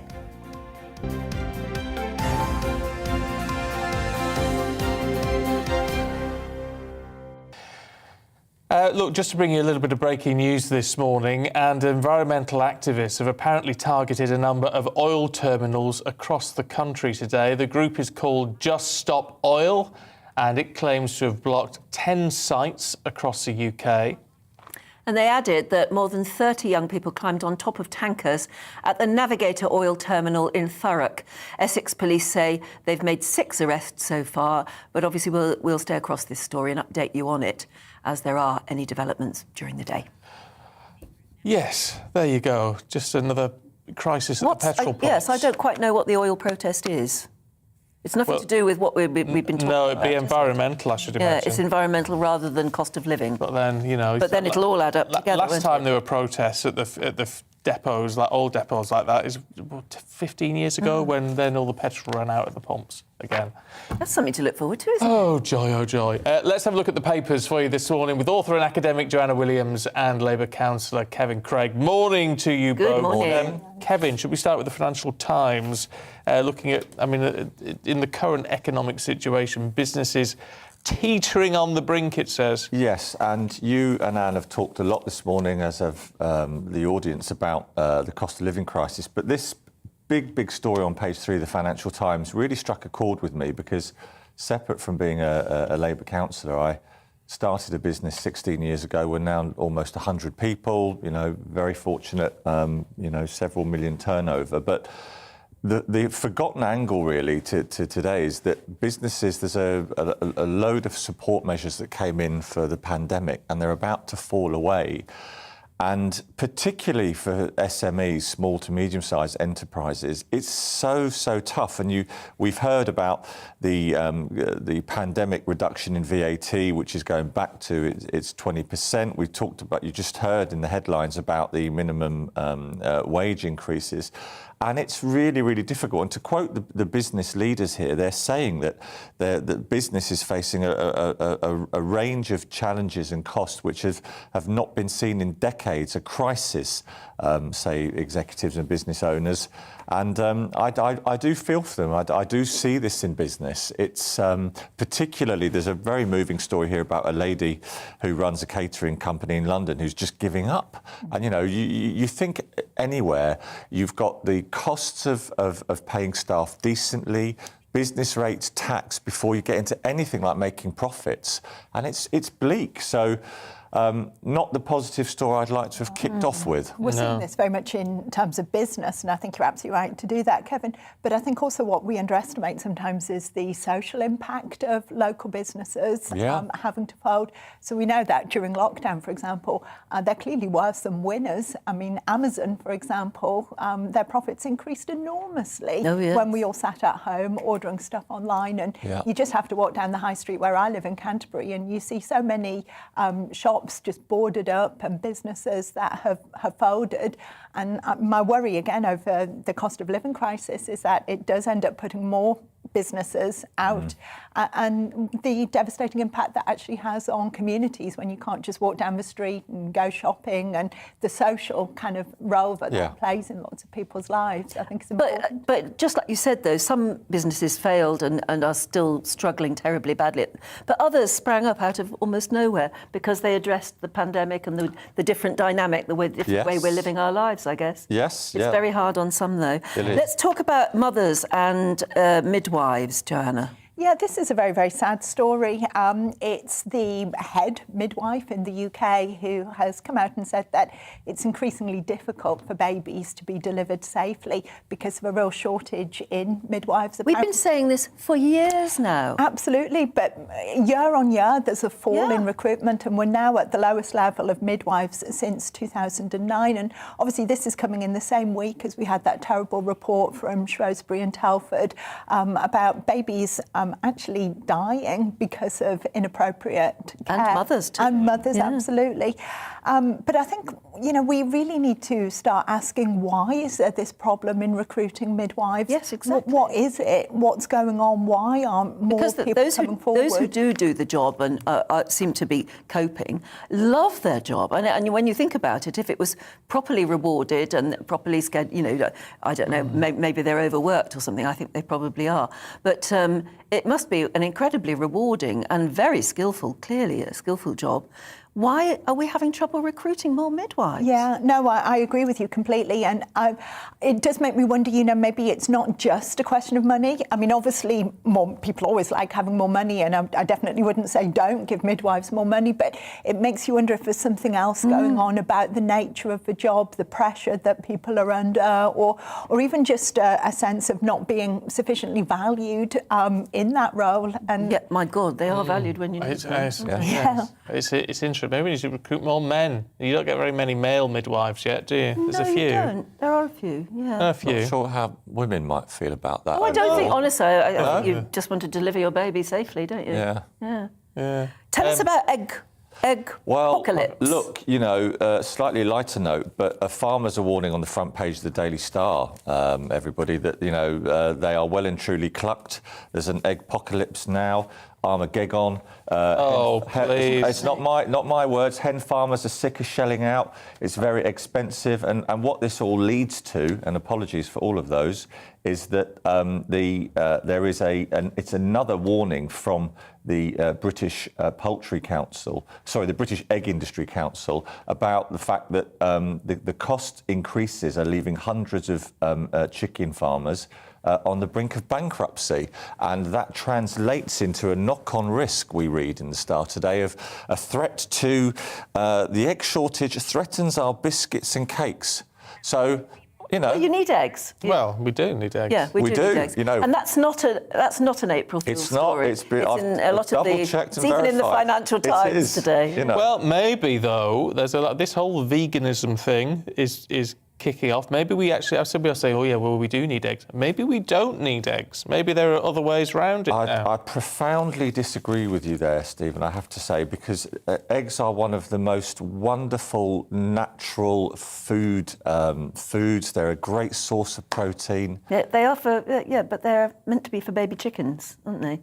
They're not meant to be for humans. No, but there are real concerns, again, tied in with the cost of living. Eggs are also one of the most economical and complete nutritional ways in which we can feed ourselves. Have you seen the price of them, though? There's one brand I buy, they're not bad. But then you say, fancy these fancy Burford eggs or different... Well, there's some very posh fortune. They cost an absolute but you don't have to buy those eggs. No, I don't. I don't buy those eggs. Let me tell you. But I was really surprised at how expensive they are. They are. I only ever eat eggs on holiday. What? Was that a pun there? Did you do that? No. Oh, what was it? I thought we did expensive again. Oh, yes. No, thank you. No, I just think about the money. I'm a northerner, Kevin. Never mind the jokes. I was going to say I only ever eat eggs on holiday because that's the only time I have a cooked breakfast. And it's such a treat, a cooked breakfast. But I would never cook a cooked breakfast for myself. No. Well, they're I very do like worried. a bit of scrambled eggs, though. They're very worried. Poached for me. There you go. Oh, it's a bit worrying. Look, this really upsets me, Joanna. It's in the Times this morning, and it's always the case when you get these sort of conflicts as we're seeing between Russia and Ukraine. But teenage conscripts. I mean, you're talking children. Absolutely. Basically. I mean, this is a really grim story. Understandably, we've been very much focused on the cost of living in the UK today, but the conflict in Ukraine, you know, it's not gone away. It's still there, and worry slightly that our attention is now focusing elsewhere, and this war could drift on indefinitely whilst we're looking the other way.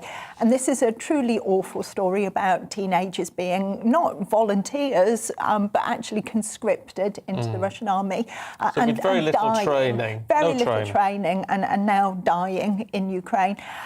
Just a few things really struck me. I mean, one is just the sheer brutality of the Russian regime. I mean, I know we kind of know that, but when you see the faces of these, as you say, children who've been sent out to fight, you just realise the extent to which this regime has no empathy for people. You know, they're not, and if that's how they treat their own citizens, that's how they're treating Russian citizens, you know, it just shows how little a sense of humanity they have for the lives of Ukrainians.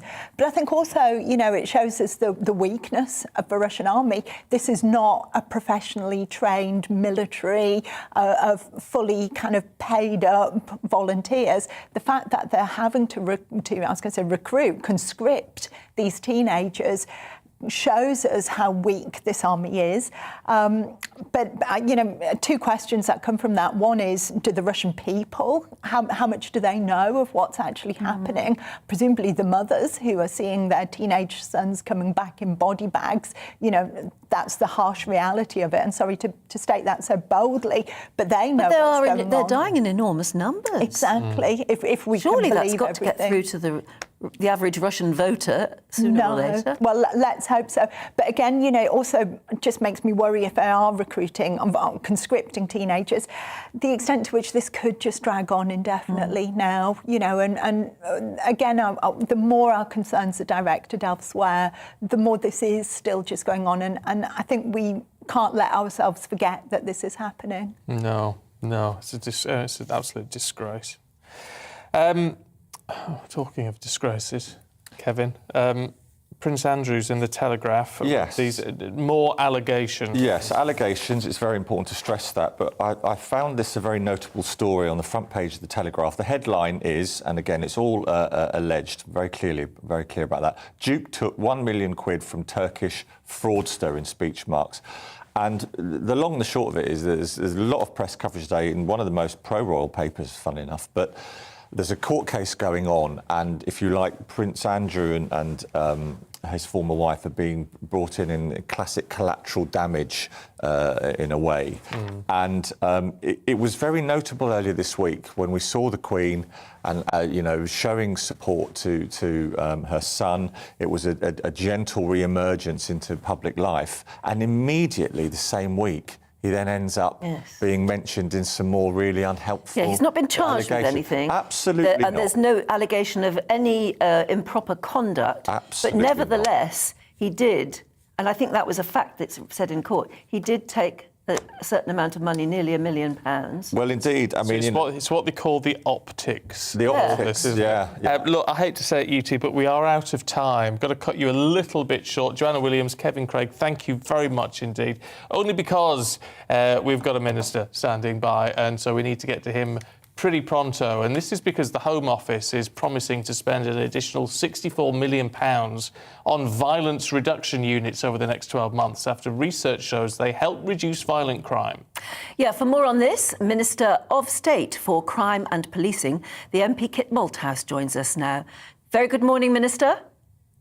Good morning, Anne. How are you? I'm very well. First of all, we cannot avoid all of the front pages talking about the cost of living crisis and the fact that instead of April Fool's Day, it seems to be April Cruel Day. Couldn't the government have done more to alleviate this horrific barrage of problems facing the average ordinary voter? Look, it's extremely tough. I totally acknowledge that the rise in energy prices is going to be hard for millions and millions of people. But as you know, the Chancellor has moved to provide some assistance. You know, £9 billion flowing through the council tax system. The national living wage rising by 6.6% today as well, to £9.50, which is £1,000 for every full-time worker on that wage. Obviously, we're increasing the national insurance threshold in July. That's another 330 quid. And then the universal credit taper will give about 1.7 million families another £1,000 a year. So we are doing our best, particularly to try and help those at the lower end of the economic scale, should we say. But it is very tough. And as the Chancellor said, we can't ameliorate all the problems of this global rise in fuel prices. We can go some way. We do need to think, though, carefully about our medium, longer term energy source mix. And I know the Prime Minister will be publishing a plan to try and avoid these issues for the future shortly. Yeah, look, your scheme that you're talking about today is aimed at reducing violent crime. Now, we know that's, obviously that's important. I mean, no one's going to dispute that. People may talk about the timing, though, because if you're spending, £130 million on this, there are people who are going to, and I know 130 million doesn't go a long way in economic terms when we're talking about these big issues, but people are going to look at this and say, well, shouldn't this be spent elsewhere? Well, I don't think you would get that reaction from somebody who'd lost their child to knife crime over the last couple of years. You know, we've seen too much violence on our streets. We've seen too many mourning, grieving families, many of whom, sadly, I've met over the last couple of years. And one of the key missions that the Prime Minister set in 2019 is driving down crime across the board, not least because we have a moral duty to do so, but also because it's critical to our future economic prosperity. Low crime equals high prosperity. We know that from experience. And today we're announcing another wave, if you like, of push against this violence problem. You know, we've managed over the last couple of years to get the number of under 25-year-olds admitted to hospital with a knife point injury down by about 18-19%. That's helped by the pandemic, I have to admit, but we need to go further alongside the big expansion of police officers. And so doing smart, really grippy, assertive policing out there in the street at the same time as these violence reduction units, which you referred to, doing that long-term work with young people. We think that is totally vital for the future of them and for the future of our neighbourhoods. I mean, I think most of us wouldn't probably want your job or any ministers at the moment, because you're trying to balance all the needs of the communities in front of you. But at the moment, it just seems you could almost argue that crime will go up if people have no money. And at the moment, they're feeling the pinch so badly. There has to be more pressure put on Rishi Sunak, doesn't there, to do something that feels more, that feels that as though it addresses the problem more. Well, look, he's trying to be as flexible as possible and to monitor the situation on an almost daily basis, right? Fuel prices are moving on a daily basis and decide what the best balance is. But you've got to remember, and that we are trying to juggle with an economy which is carrying massive debts coming out of the pandemic.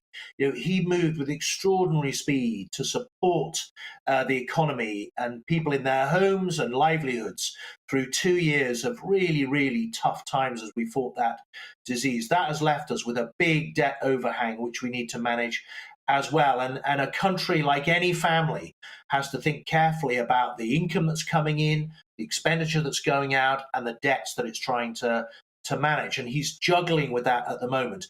But that means that it is tough. I recognise it's totally tough. Of course it is, the rise in living costs.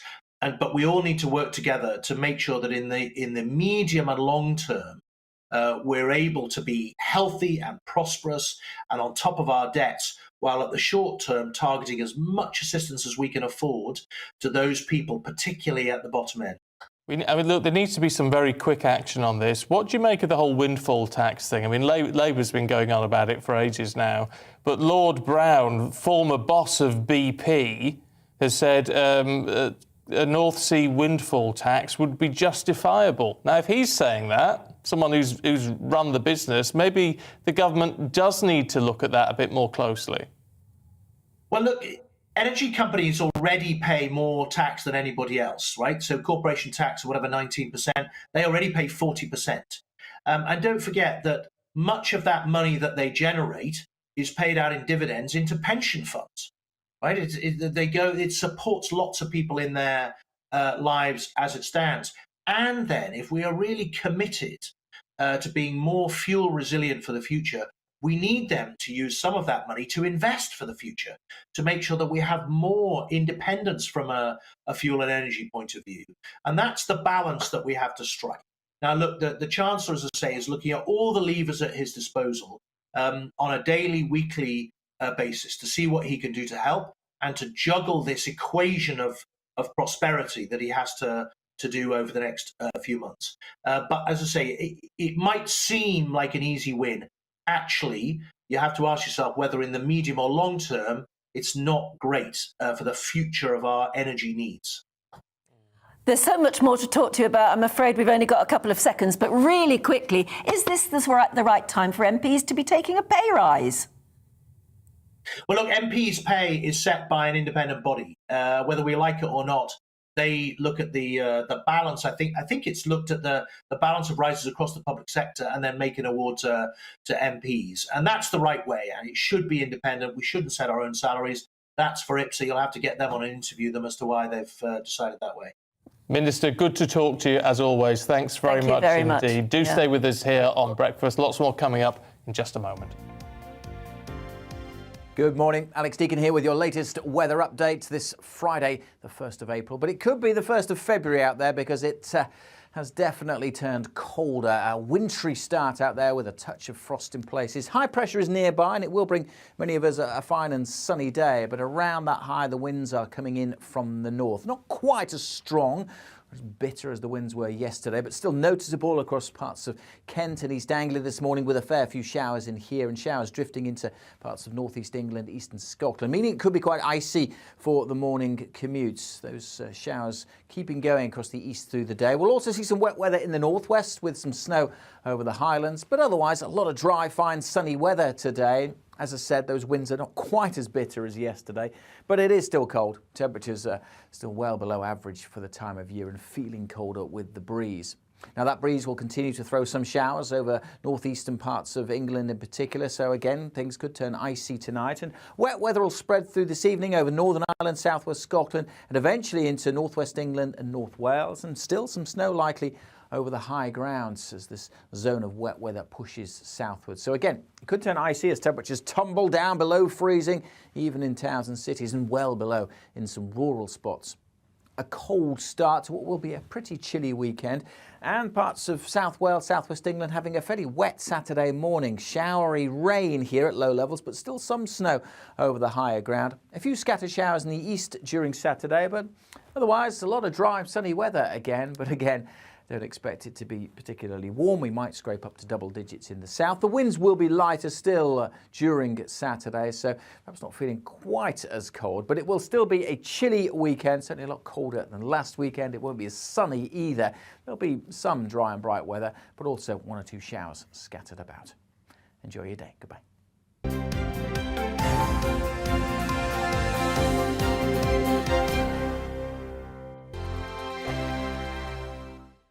Europe is in the grip of the most devastating humanitarian crisis since World War II. The people of Ukraine are facing unimaginable suffering as their homes are destroyed and their loved ones are killed. Millions of people are being forced to flee for their lives, carrying only their children, their pets, and the clothes on their back. The pain, loss and destruction grows by the day. The people of Ukraine urgently need our help. Already a vast humanitarian operation is underway. Britain's Disasters Emergency Committee, or DEC, brings together 15 leading aid charities to respond to overseas disasters quickly and efficiently. These charities include the British Red Cross, CARE, Oxfam, Save the Children, and World Vision. Their teams are working on the ground in Ukraine and neighbouring countries to bring vital aid to those who need it most. If you can spare it, your gift to the DEC's humanitarian appeal will go a really long way. £10 provides essential hygiene supplies for a person for a month. £50 provides blankets for 4 families. £100 provides emergency food for 2 families per month. It's easy to give. You can donate online at dec.org.uk or call the 24-hour donation line on 0370 60 60 900. If you prefer to send a cheque, please post it to the Ukraine Humanitarian Appeal, PO Box 999, London, EC 3A 3AA. To give £10 on your mobile, simply text the word crisis to 70150. Standard network charges apply for calls and you must be 16 or over. Texts are charged at the standard network rate and your £10 donation will be added to your bill. 100% of your donation goes directly to the DEC to save lives and deliver critical support where it's needed.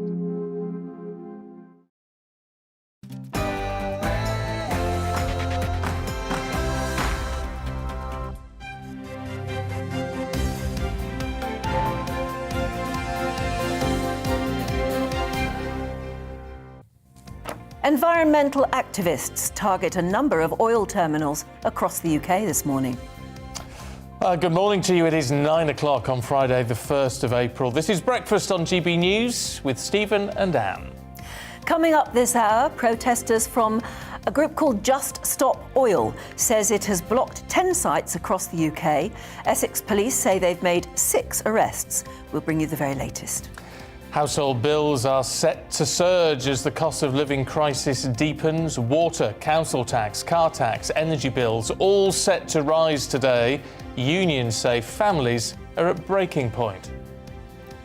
And of course, you can join in any of our discussions by emailing gbviews at gbnews.uk or tweet at gbnews.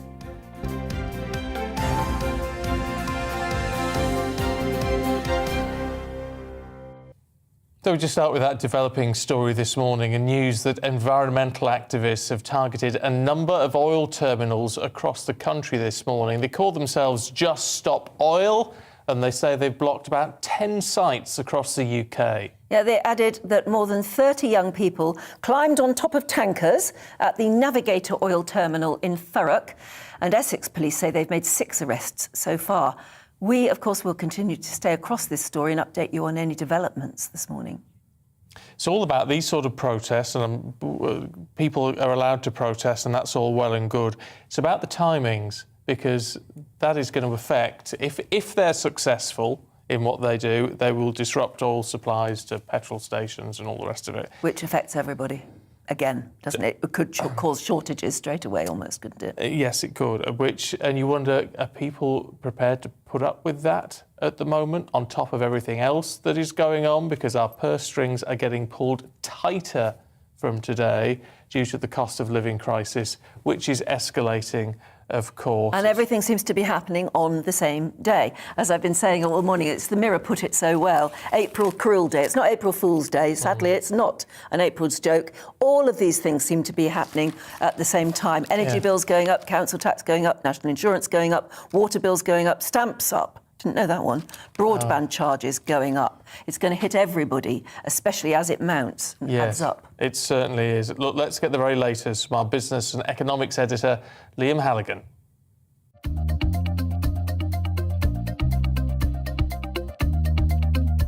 We're heading for the biggest fall in living standards since the 1950s.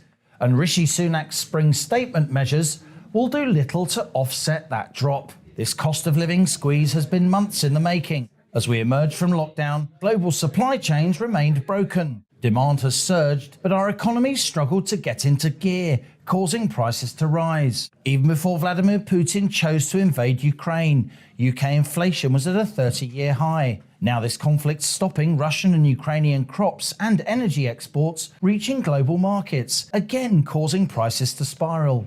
From today, April the 1st, household utility bills go up by 54% on average to almost £2,000 a year, with bills set to rise even further in the autumn. Also from today, council tax bills rise by 3% on average, although those in bands A to D are in line for a £150 rebate. From next week, national insurance contributions increase by 1.25 percentage points for employers and employees. That will cost basic rate taxpayers an extra £178 a year on average, while those on higher rate tax will pay, again on average, £715 more. As these higher bills and tax rises take hold, wheat, barley and fertiliser prices are also soaring, pushing up food and drink prices in the shops, restaurants and pubs. Petrol and diesel costs are also on the up, of course. It's now almost £100 to fill up a family car. And Sunak's spring statement fuel duty cut has been only partly passed on by retailers, with pump prices still rising. GBNews has been highlighting inflation and the rising cost of living for months. But today's a day when the cost of living squeeze got significantly tighter. Well, all of this comes on top of MPs facing fierce criticism because they're getting a 2.7% pay rise. Very nice too for some. Michael Brown is a former Conservative Party MP and political columnist for The Independent. Joins us now. Michael, it's really good to see you. I've known you for a long time. It's good to welcome you to breakfast. Look, we know that MPs no longer, not like the bad old days, they don't set their own salaries now. In my day, I went through the division lobby to vote for a 10% or whatever the increase that was vaguely recommended by Margaret Thatcher. Usually, when it was Margaret Thatcher, it wasn't very much. But that's when the expenses scandal came in. I remember in 1983, 4 years after I was first elected, the chairman of the Parliamentary Labour Party and the chairman of the Tory 1922 committee marched on Mrs Thatcher and said, "We accept that you won't let us have any more money on the pay, but we've got this wheeze. What about some expenses for a second home? What about putting car mileage up?" So we went down that road with all the scandal that ended in disaster in 2009. So this independent commission has come up with its recommendation. To be fair to members of Parliament, Steve, let's not forget they had no increase at all last year. This increase is exactly the same as my old age pension, I think it's actually 2.4%, if my memory serves me correctly. They get paid about £88,000. I think that's fair. Remember, most MPs, as I can testify, I did 18 years, I didn't choose to retire from Parliament. The voters chose that for me. And in 2 years' time, many of those Red Wall members of Parliament on the Tory side, who got elected only 3 years ago, are going to be kicked out. And to attract people into Parliament, you have got to pay them because of the uncertainty of the job for many, many of them. You still get a golden handshake, even if you're voted out, don't you? Well, I'll tell you what happened to me, Anne. Yes, that's right. 50 grand, I heard. Well, I don't know. It might be a lot of money now. I'll tell you what I got. Go back into the, normal And I'll life. tell you what I got. So I got elected to Parliament in 1979. My pay was £6,900. It went up 5 times to about 35,000 when I left in 1997. And I got 6 months' pay, which was whatever half of 33,000 is. And then I had to sell my house, which I took a year to sell. I had to pay the mortgage on it and get rid of it. That £24,000 didn't last very long. The Observer colour magazine said that Michael Brown was the most unemployable of all the defeated MPs and was very unlikely ever to be able to sell the big issue on a wet Wednesday. And so becoming an ex-MP, which many, many people these days with the churn do, they do have to go back into the real world. So I do not they do work hard.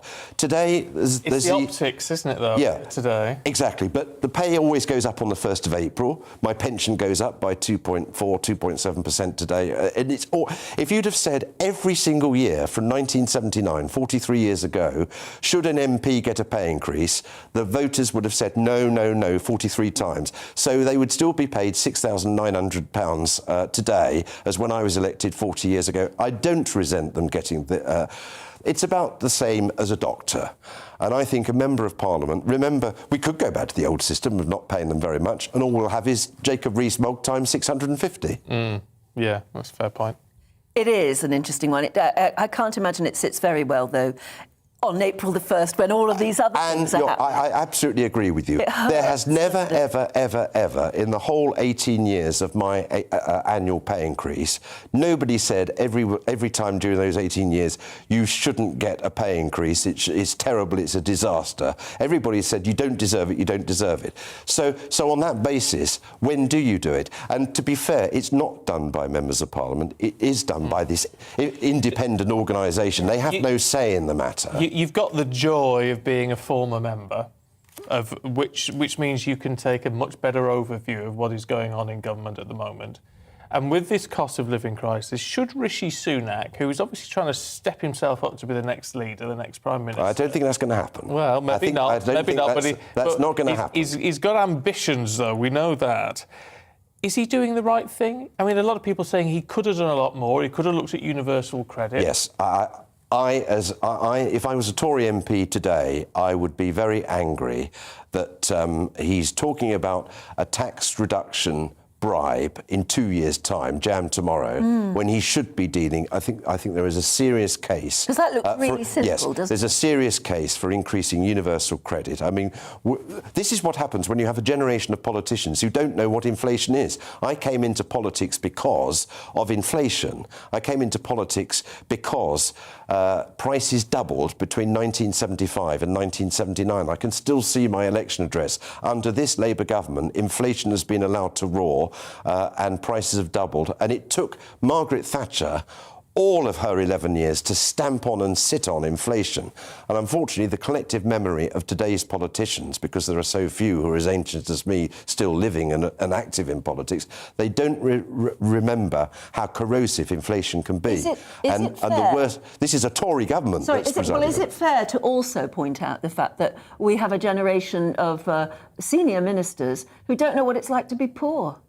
I think that's a fair point. I think that's very fair. I mean, when I got into politics, I didn't expect to win my seat in 1979. I didn't have a penny to my name. I did know the price of bread. I didn't know the price of milk. And I felt it as much. I was actually paid, Anne, in 1979, not much more than the steel workers that I represented. I remember during the steel strike of 1980, 3-month steel strike in my Scunthorpe constituency, as it was then during those boundaries, I remember going to a public meeting of steel workers, and I had my pay slip in my pocket because I knew they were going to throw "You MPs, you're paid a fortune." And I said to the shop steward, "Would you like to pass this pay slip of mine around?" And it wasn't much different from a steel worker's salary. They were well paid, steel workers, deservedly. I mean, you know, they're skilled workers, do a very dangerous job, a very skilled job. They deserve every penny, by the way, even today. But I agree with you that it is important, and Rishi Sunak has a problem here. He does. To understand that with the cost of living crisis, we're not all in it together, are we? The optics don't look good. I certainly agree. Now, you know, he can't help the background that he comes from. He probably thinks he's doing a good job as Chancellor. I'm sure he works very hard. But the blunt truth is, I would have put the priority on universal credit and benefits. OK, look, Michael, it's always good to see you. Good to see always you. getting your analysis. Oh, it's lovely to see you. Thank you very much indeed. Pleasure. And it is, as you say, it's good to talk to somebody who does have a history and knows that sort of long history in politics. Somebody's so old and so decrepit. Yeah, that's right. It wasn't good to put it that way. I'll give you a medal because you're still going, Michael. I remember I was always told off for being too young, and I said, "Don't worry, the good Lord's dealing with that problem every single day of my life in politics." This is very true. Michael, thanks very much indeed. Well, as we've been reporting just in the last hour or so, environmental activists have targeted a number of oil terminals this morning. The group is called Just Stop Oil, and they say they've blocked 10 sites across the UK. Oh, well, let's speak to one of those activists on the ground called Miranda. Miranda, good morning to you. What are you doing and why? Morning. Thank you for having me on. I hope you can hear me okay. We're here, I don't know if you can see behind me, we're blocking this oil terminal in East London. We're here to demand that the UK government stop all new oil licensing, exploration and consent. I'm asking them to do that today. But why? Why do you want that? Because we've seen the effects what oil is doing around the world. It's rapidly accelerating the climate crisis, but also it's fueling wars across this world. And in this country, we're seeing people being forced to choose between heating and eating because we're relying on a source that's so volatile and non-renewable. And we need to transition away from this system that's so addicted to fossil fuels. Look, a lot of people would agree with you in the long term, Miranda. I mean, renewables has got to be a sensible way forward. However, the problem we're facing now is that we need fuel security, and we're not, people aren't going to look favourably on what you're doing. The thing is, fuel security, I don't know if either of you have read the latest IPCC report. We have. No. Explain your point. No, okay, so if you see in that, we see what the future holds, and the future holds that there's going to be no security whatsoever if we continue producing more and more oil. You know, the climate crisis is going to take away all security that we know now, and if we don't change, you know, we have to make big steps, and although it can seem, you know, very radical and maybe very expensive, it's a transition that we have to make to protect the future, and if we don't do that, all talks of security will be out the window anyway. I mean, as you said, it does seem obscene that in these days we've got ordinary families who are worrying about either heating or eating. Nevertheless, those families are there facing that very dilemma today and won't have an awful lot of sympathy with the fact that your action today may well push up prices in the short term, may well mean shortage of fuel at the petrol pumps and things like that, stopping them go to do their work, go about their business. How do you answer them that in the short term they're suffering and you're increasing that suffering? I think our action, you know, we're directed at the UK government that's putting in, you know, 25 million a day into the oil industry, and we're trying to show that this cost of living crisis that, you know, ordinary people in this country are having to pay more and more and more when these oil companies are making, you know, the CEO of BP said he has more money than he knows what to do with. The government and these companies could actually pay for transition, and our energy bills wouldn't have to keep going up. You know, I don't understand how the government can ask us to pay so much when also the fossil fuel industries are making more money than they know what to do with. So I know that it does cause disruption, but I think we're trying to ask our government to do their moral duty to get on with the job that they've promised in their climate targets, that they've promised in their manifestos, and just stop oil and transition so people don't have to pay these huge energy bills anymore. Look, Miranda, I mean, I don't know if there are sort of other activists sort of around. Can you just give us a bit of a show and tell as to where you are and what's going on? Right. Yeah, we're here on the top of an oil tanker right now with other young people, and everyone on this site is a young person. I think that's really important because, you know, we are terrified about our future. We're terrified about what the climate crisis is going to bring. And if we don't take action like this, it's not like our government is doing enough, and we need to raise the alarm because I think we can all say that we are terrified and we are angry that our government is not doing enough to protect us. I was just going to say, you just mentioned that you're actually stood on top of the oil tanker right now. Yeah, it's quite hard to show, but yeah, we're like on top here. And that is preventing anyone from driving it away? Yeah, these are actually going in. I don't know if you can see, so where my arm's pointed, that's into the oil terminal here. So we're preventing them from going in. But there's 7 oil tankers along here blocked, and there's some that are blocked from coming out. But these ones are empty, so they're being prevented from going in. And this is happening at 10 different sites around the southeast.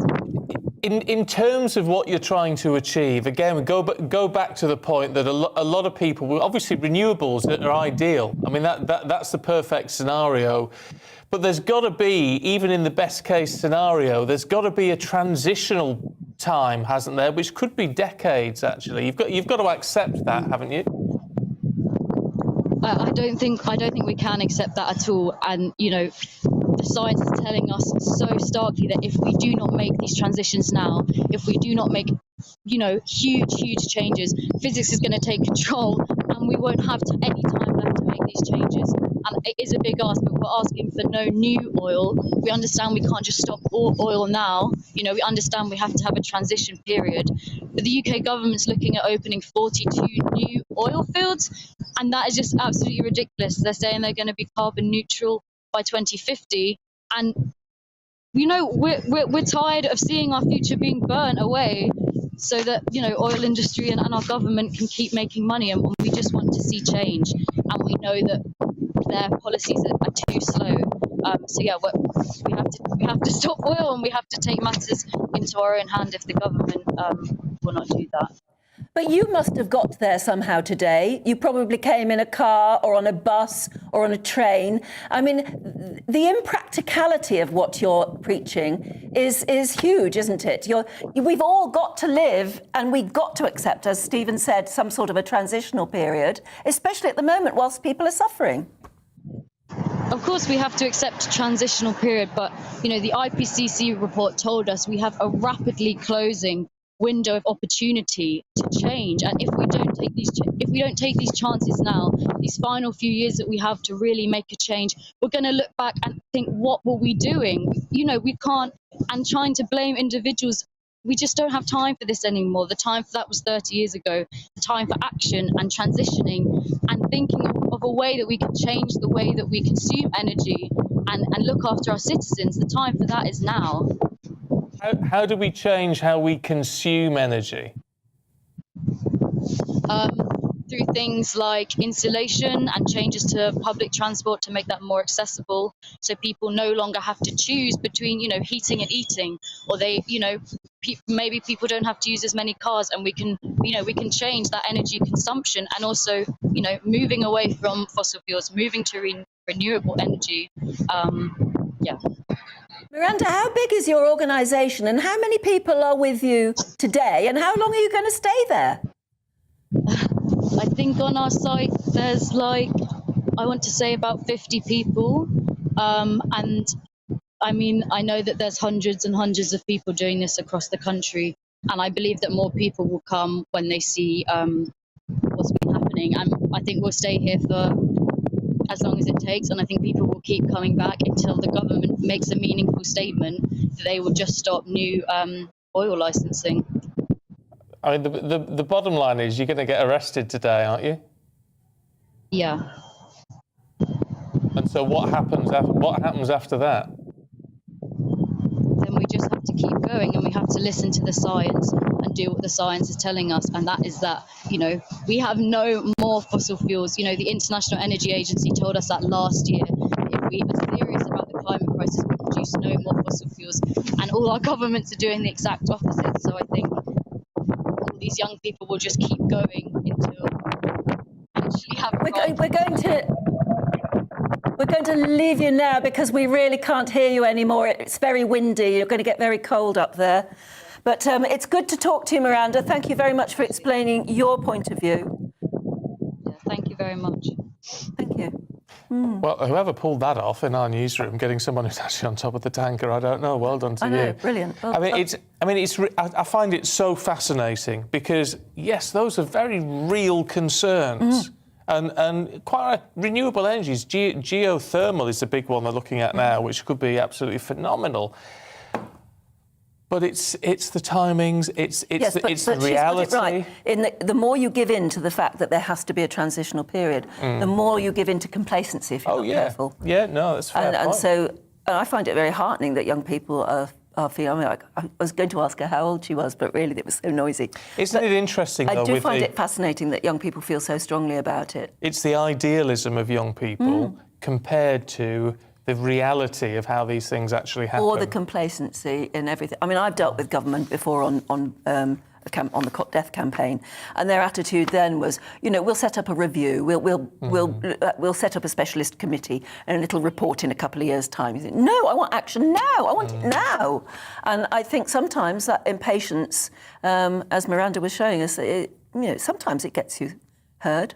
Sometimes it does, yeah. Well, I mean, it's too easy, isn't it, to say we'll set up a working party on this. Oh gosh, I had that so many times. I can't tell you. Sounds like something out of Yes Minister, isn't it? Yes, yeah.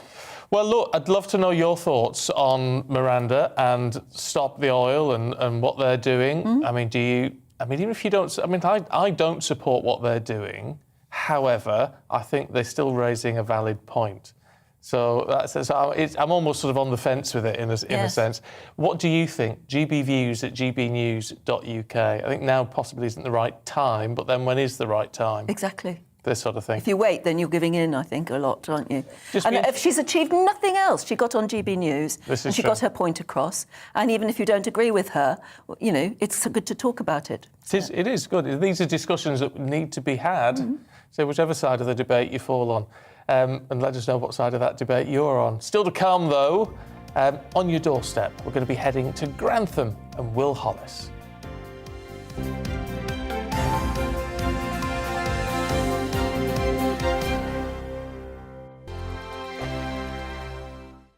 Europe is in the grip of the most devastating humanitarian crisis since World War II. The people of Ukraine are facing unimaginable suffering as their homes are destroyed and their loved ones are killed.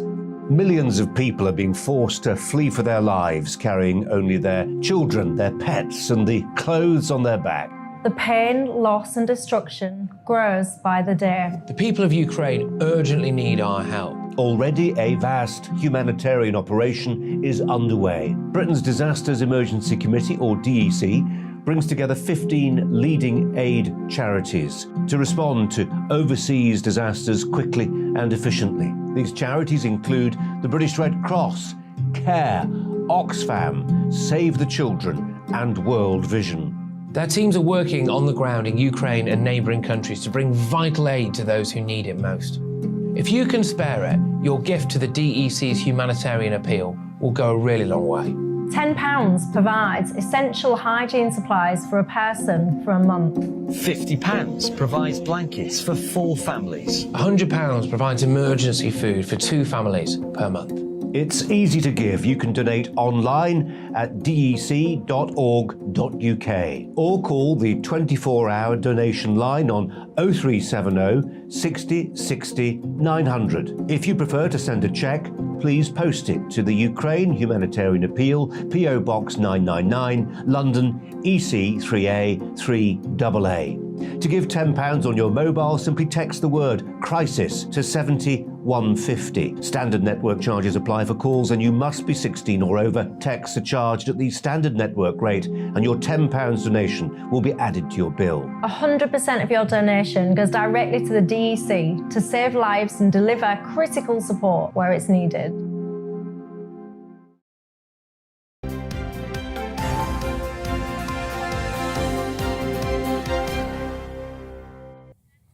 (9:26). Good morning. You're watching and listening to Breakfast with Stephen and Anne. If you are listening on the radio, hope you're having a great morning. You're missing out. The boss has just come in to say, "Oh, Anne looks she does look absolutely vibrant this morning." So I'm going on another holiday very soon. Yes, you do. You have got that lovely sun-kissed. Well, that's why everybody needs a holiday, isn't it? Yeah. You do. I mean, I know. I was saying that I was really worried that there are so many awful things happening in the world, and it's all doom, gloom, and despondency if you're not careful. But everybody occasionally does need a holiday to look forward to. It's true. 7 weeks tomorrow for mine. Yes, exactly. 7 weeks tomorrow. Can't wait.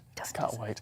Now, unfortunately, now we need to work you really hard before then. Oh, is that yes, right? yes, you are working me very hard before then. We've got to talk about doorsteps, which is really bad because it makes me think of lovely big chunky sandwiches, and I'm hungry.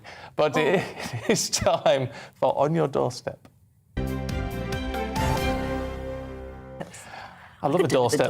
I like a doorstep. What sort of doorstep do you like? Oh, cheese and pickle, or cheese and onion. Yeah, that would be very nice. It would, yeah.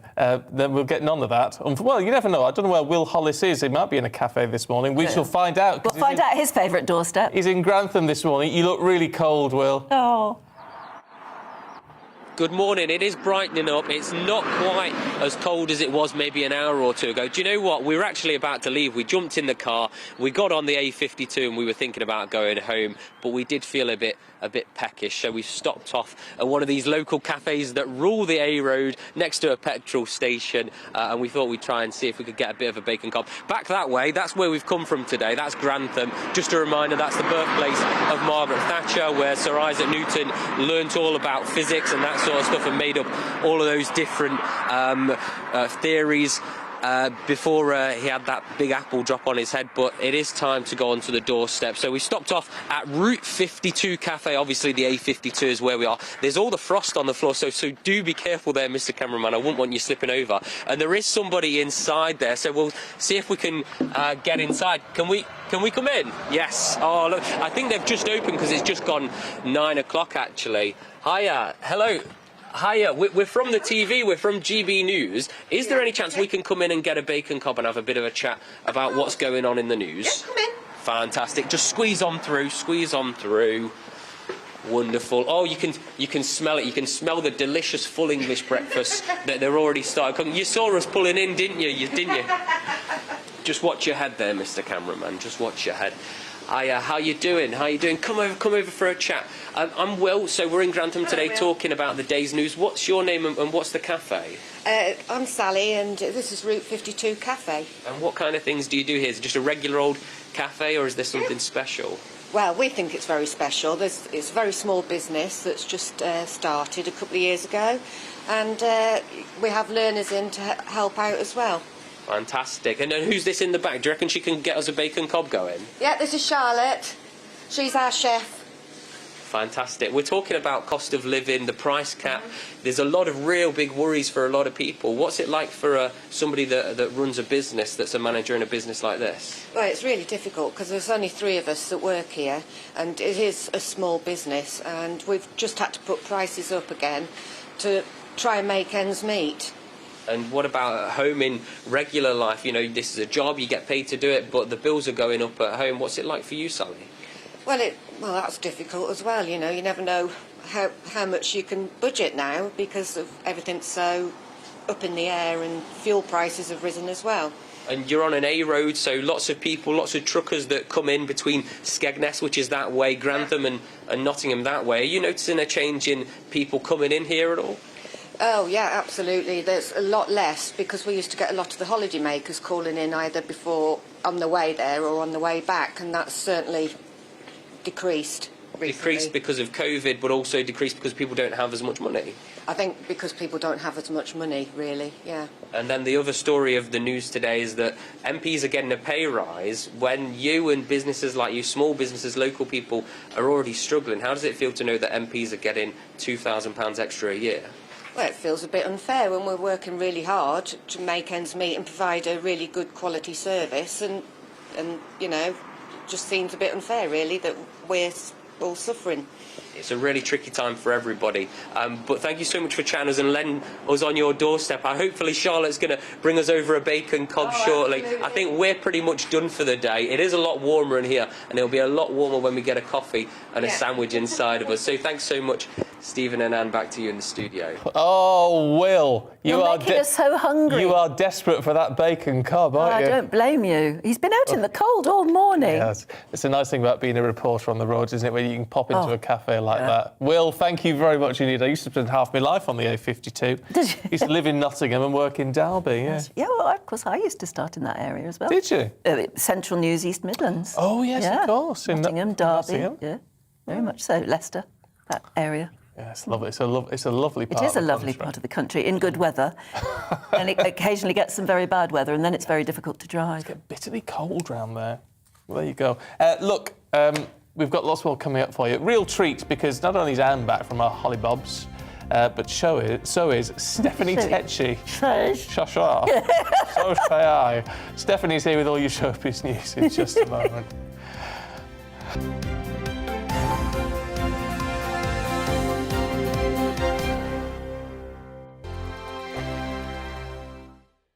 Europe is in the grip of the most devastating humanitarian crisis since World War II. The people of Ukraine are facing unimaginable suffering as their homes are destroyed and their loved ones are killed.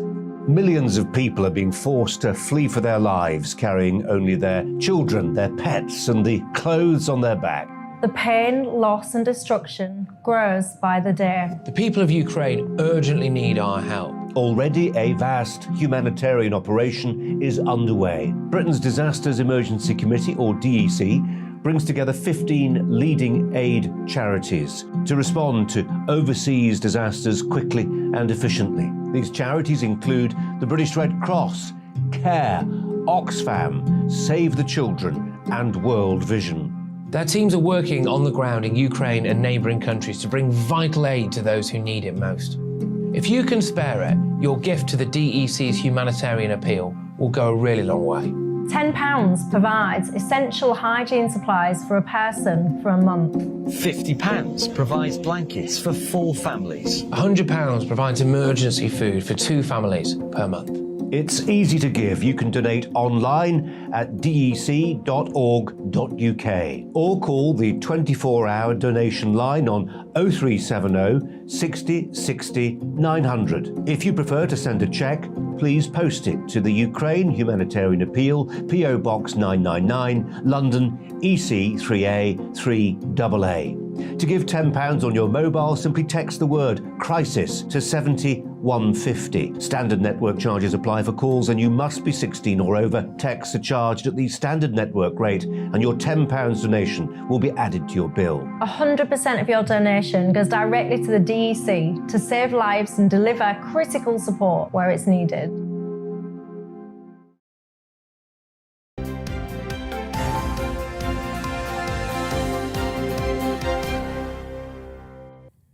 (9:34) morning to you. This is Breakfast with Stephen and Anne on your TV and on your radio.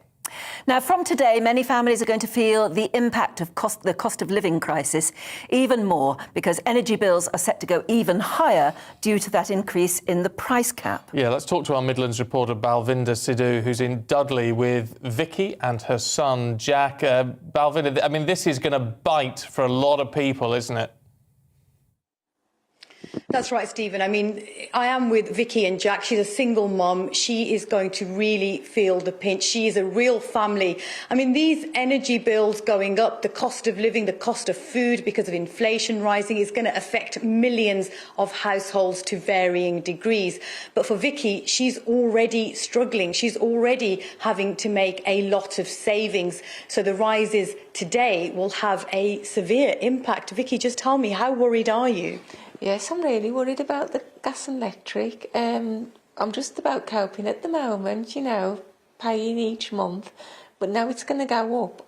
I'm not quite sure how I'm going to get on. Like, you know... I mean, just to say, we've actually, you know, put together a list of your income and expenses each month. Yes. So, you know, Vicky earns, I mean, there should be a graphic you can see on your screens now. Vicky earns about £1,200 a month. 500 of that goes on rent, 68 on council. Utilities, which is water, gas and electric, about 120. Phone, broadband and Sky is approximately 75. And then she's got some other miscellaneous costs, which include things like travel, credit card bills. You know, her washing machine broke down and she's paying that off at the moment, which leaves her, well, barely breaking even, if saving a little bit of money. So look, Vicky, I mean, you're already making a number of changes. Like, you don't put your heating on much at all, do you? No, I have it on about 2 hours in the morning because when you get up, because it has been very cold the last few mornings.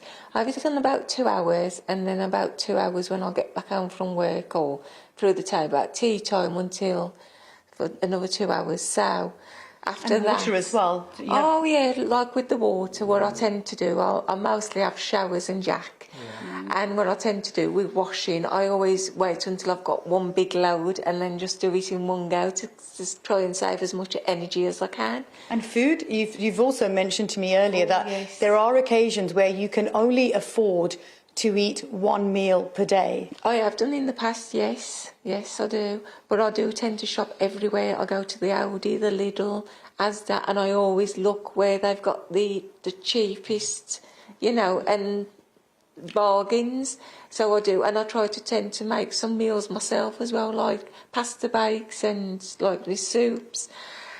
And you try very hard to save. I mean, Jack, you're working temporarily at the moment, but you're going back to university in September. Yes. So the money you're earning, you know, you're having to dip into that to help your mum, aren't you? Absolutely, and I'm always helping my mother out with the little income I have, and I also like put that towards help with my studying as well. But when I shop, I can't like afford on like luxury items. Let's say like a Starbucks coffee, I've got to make the cutbacks and only buy what I can only need and afford for the essentials. And sometimes that can hurt. Like sometimes I can't go to like a social event with my friends, but sometimes I have to like make different arrangements in my own personal life. Also, you know, Vicky, you've been invited out for a meal next month.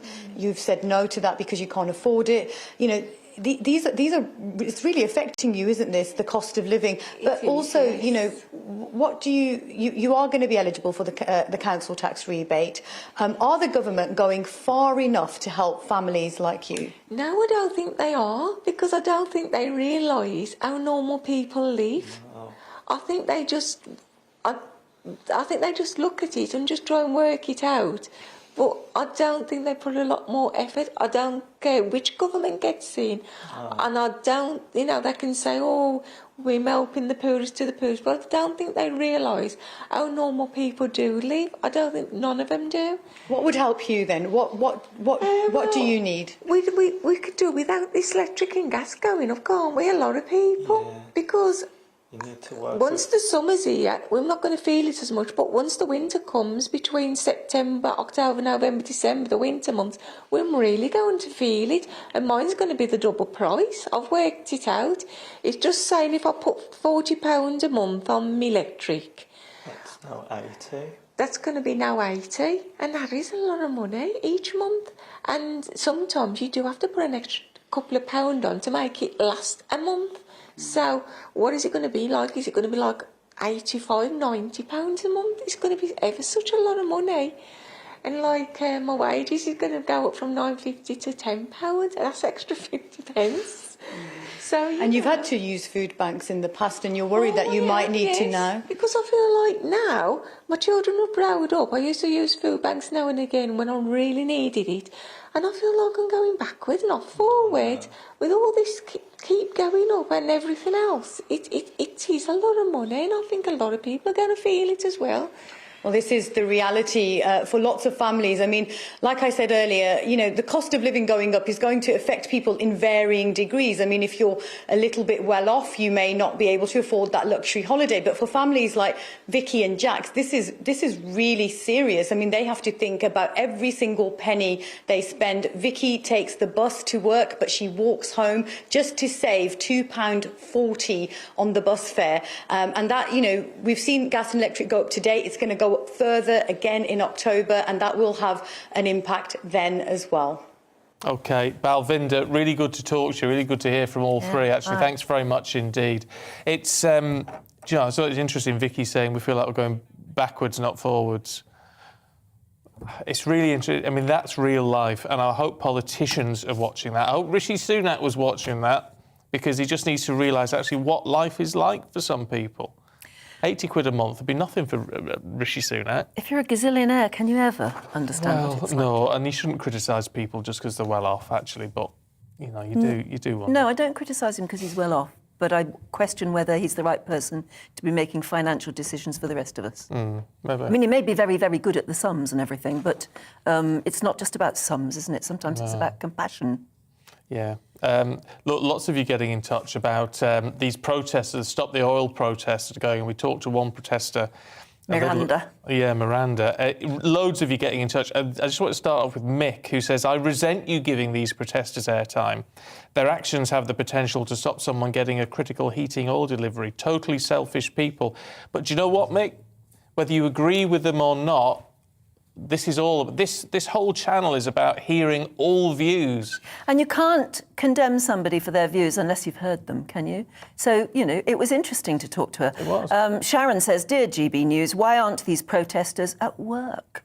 Plummy-voiced protesters just don't live in the real world. Arrest them. Tony says, why are the police pandering to these middle-class left-wing activists? Where are the batons and the pepper spray that they use on the right-wing protesters? Well, they're not being... You can't use batons and pepper spray. They're not being violent. They have a right to protest. Claude says, here we go again. Wealthy liberal elite demanding what they want, and to hell with everyone else just trying to keep their head above water. Yeah. Robert says, today the protesters are against fossil fuels. 40 to 50 years ago, they were protesting against nuclear. Raymond says it's time the government stopped these terrorists. He calls them terrorists. People are suffering with the fuel increases today, and these terrorists need to get a real life. She didn't even say how they got to the oil terminals today. I would imagine, that was the point I made, wasn't it? I would imagine in cars and buses, etc. These people are a disgrace. Well... Are they? Interesting question. But as I say, you can't condemn somebody for their views unless you know what their views are, surely. No, well, that's the thing, isn't it? It's about hearing the different views. We're able to bring you all those different views, and then you make your own mind up. And if that's what you think, Then fair Robert enough. and Raymond, You're entitled to your view. Absolutely. Yeah. But it's a case of hearing them out. I just wanted to mention Sandy. Lovely to see Anne back with Stephen. She has a lovely disposition and a lot of common sense. Oh, that's the first time I've heard that. Thank you. They are like fish and chips, the perfect combination. Oh, that's nice. That's really nice. That is really lovely. I really like that. That's a lovely way of putting it. So, well, if we're fish and chips, then let's have a bit of vinegar.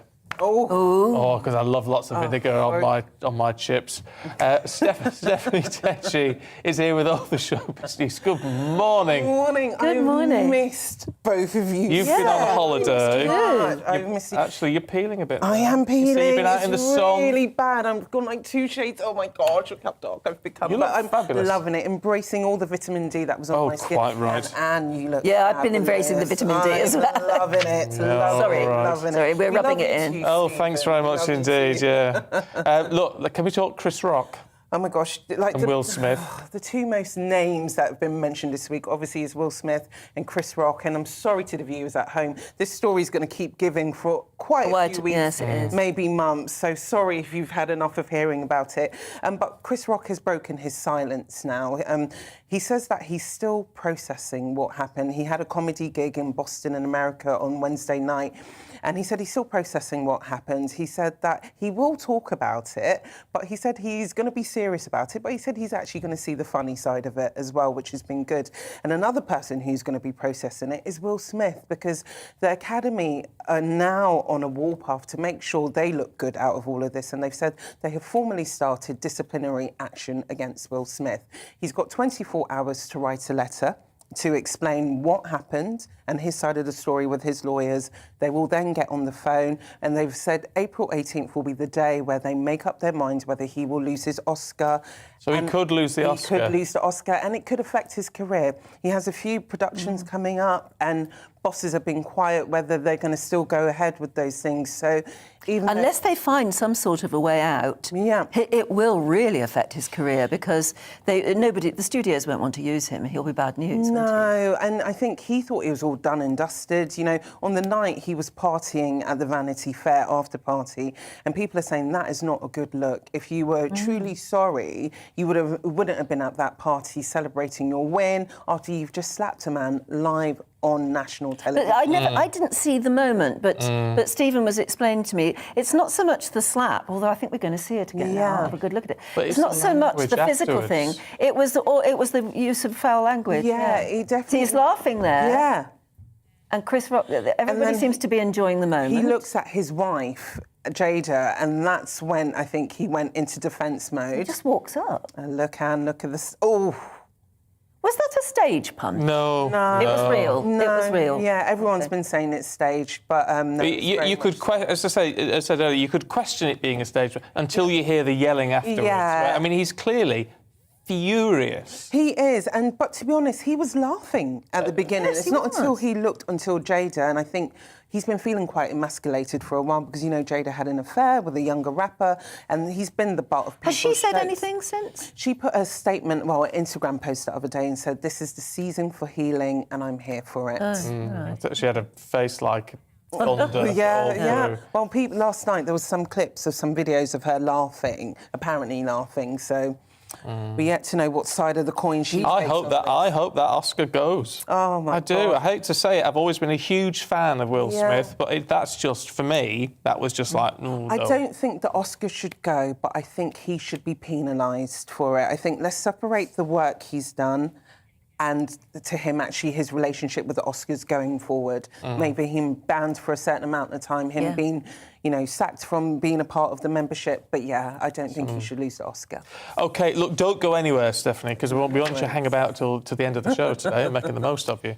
But I just want to bring you up to date with the headlines at 9:48. And the cost of living goes up from today with the biggest jump in domestic energy bills in living memory.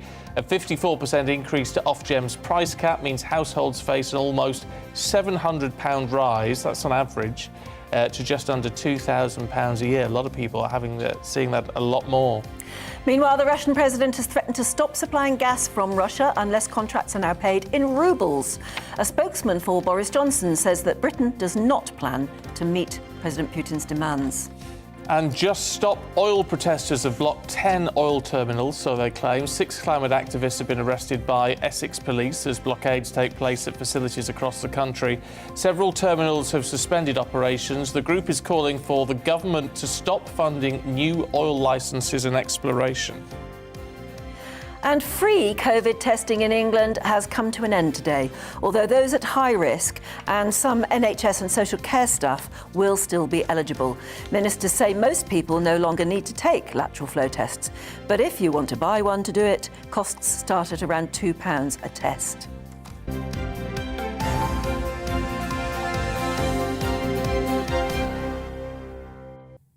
You've got 10 hours and 2 minutes to keep making April Fool's joke. Fuels joke. I don't want to talk about fuel this morning, do we? Blimey heck. Yeah. But you've got to stop at midday, of course. It's the annual day of practical jokes and practice. I didn't know that. Can't do it after midday. I didn't know there were rules to it. There are rules. Yeah. Okay. Who made April? Now, I mean, traditionally, the newspapers always used to, often front-page stories were fake news and stupidly fake in many cases. But it's been quite difficult finding any today because I was saying earlier that maybe people haven't got the appetite for it at the moment. No. But then it is a day also for playing tricks on people. April. I mean, that's where April Fool's comes from, or an April Noddy. April Noddy.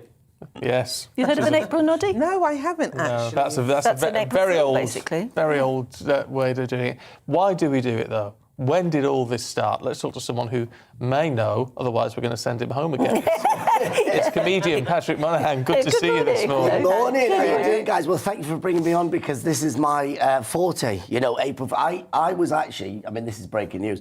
I actually invented April Fools. Did you? Yeah, back in 1872. I mean, I look Well done. Yeah, no, you do. Well, yeah. Because, So is that 1872? well, no. I think the actual truth of it is it was invented by Barry, who worked at Asda back about 3 years ago. Yeah, probably. And I think he got away with it. I mean, it's funny you've been saying about like the headlines and everything that's been happening.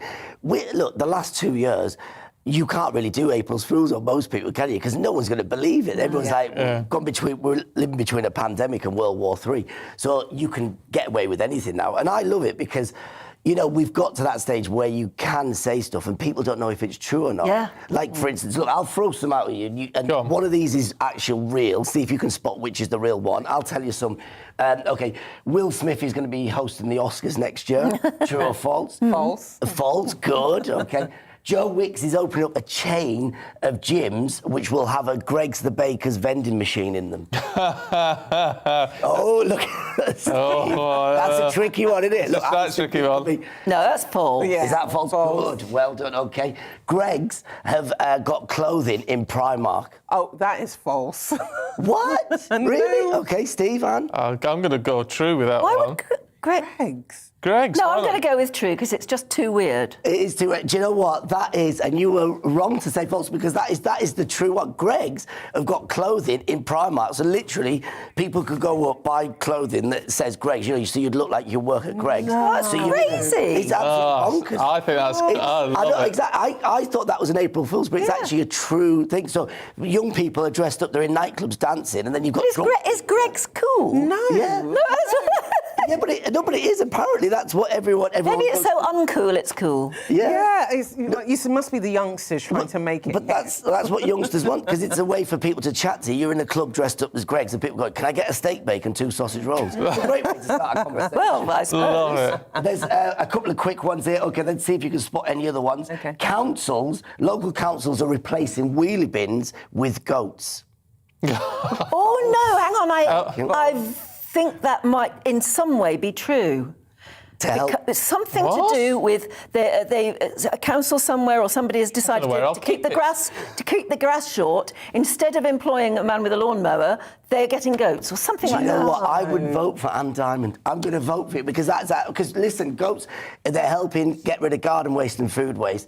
It is, listen, it isn't actually going to happen, but if it does, I'm voting for you. all right. So it was very good. I thought I read that somewhere. They couldn't do that in London. Yeah. That'd be hell on earth. No, exactly. Could you imagine? I would love it, though. I'm saying I would go in the garden. Oh, that'd be great. You wouldn't even have to cut the grass. Just put the garden. Come on, Billy. Get out there. But then you'd have to go and clean up what they left behind. Yes, that's true. For natural fertiliser. Yeah. So what else have you got? I've got a couple of more. Go on. And again, there is a truth one here, but you've got to see if you can find it.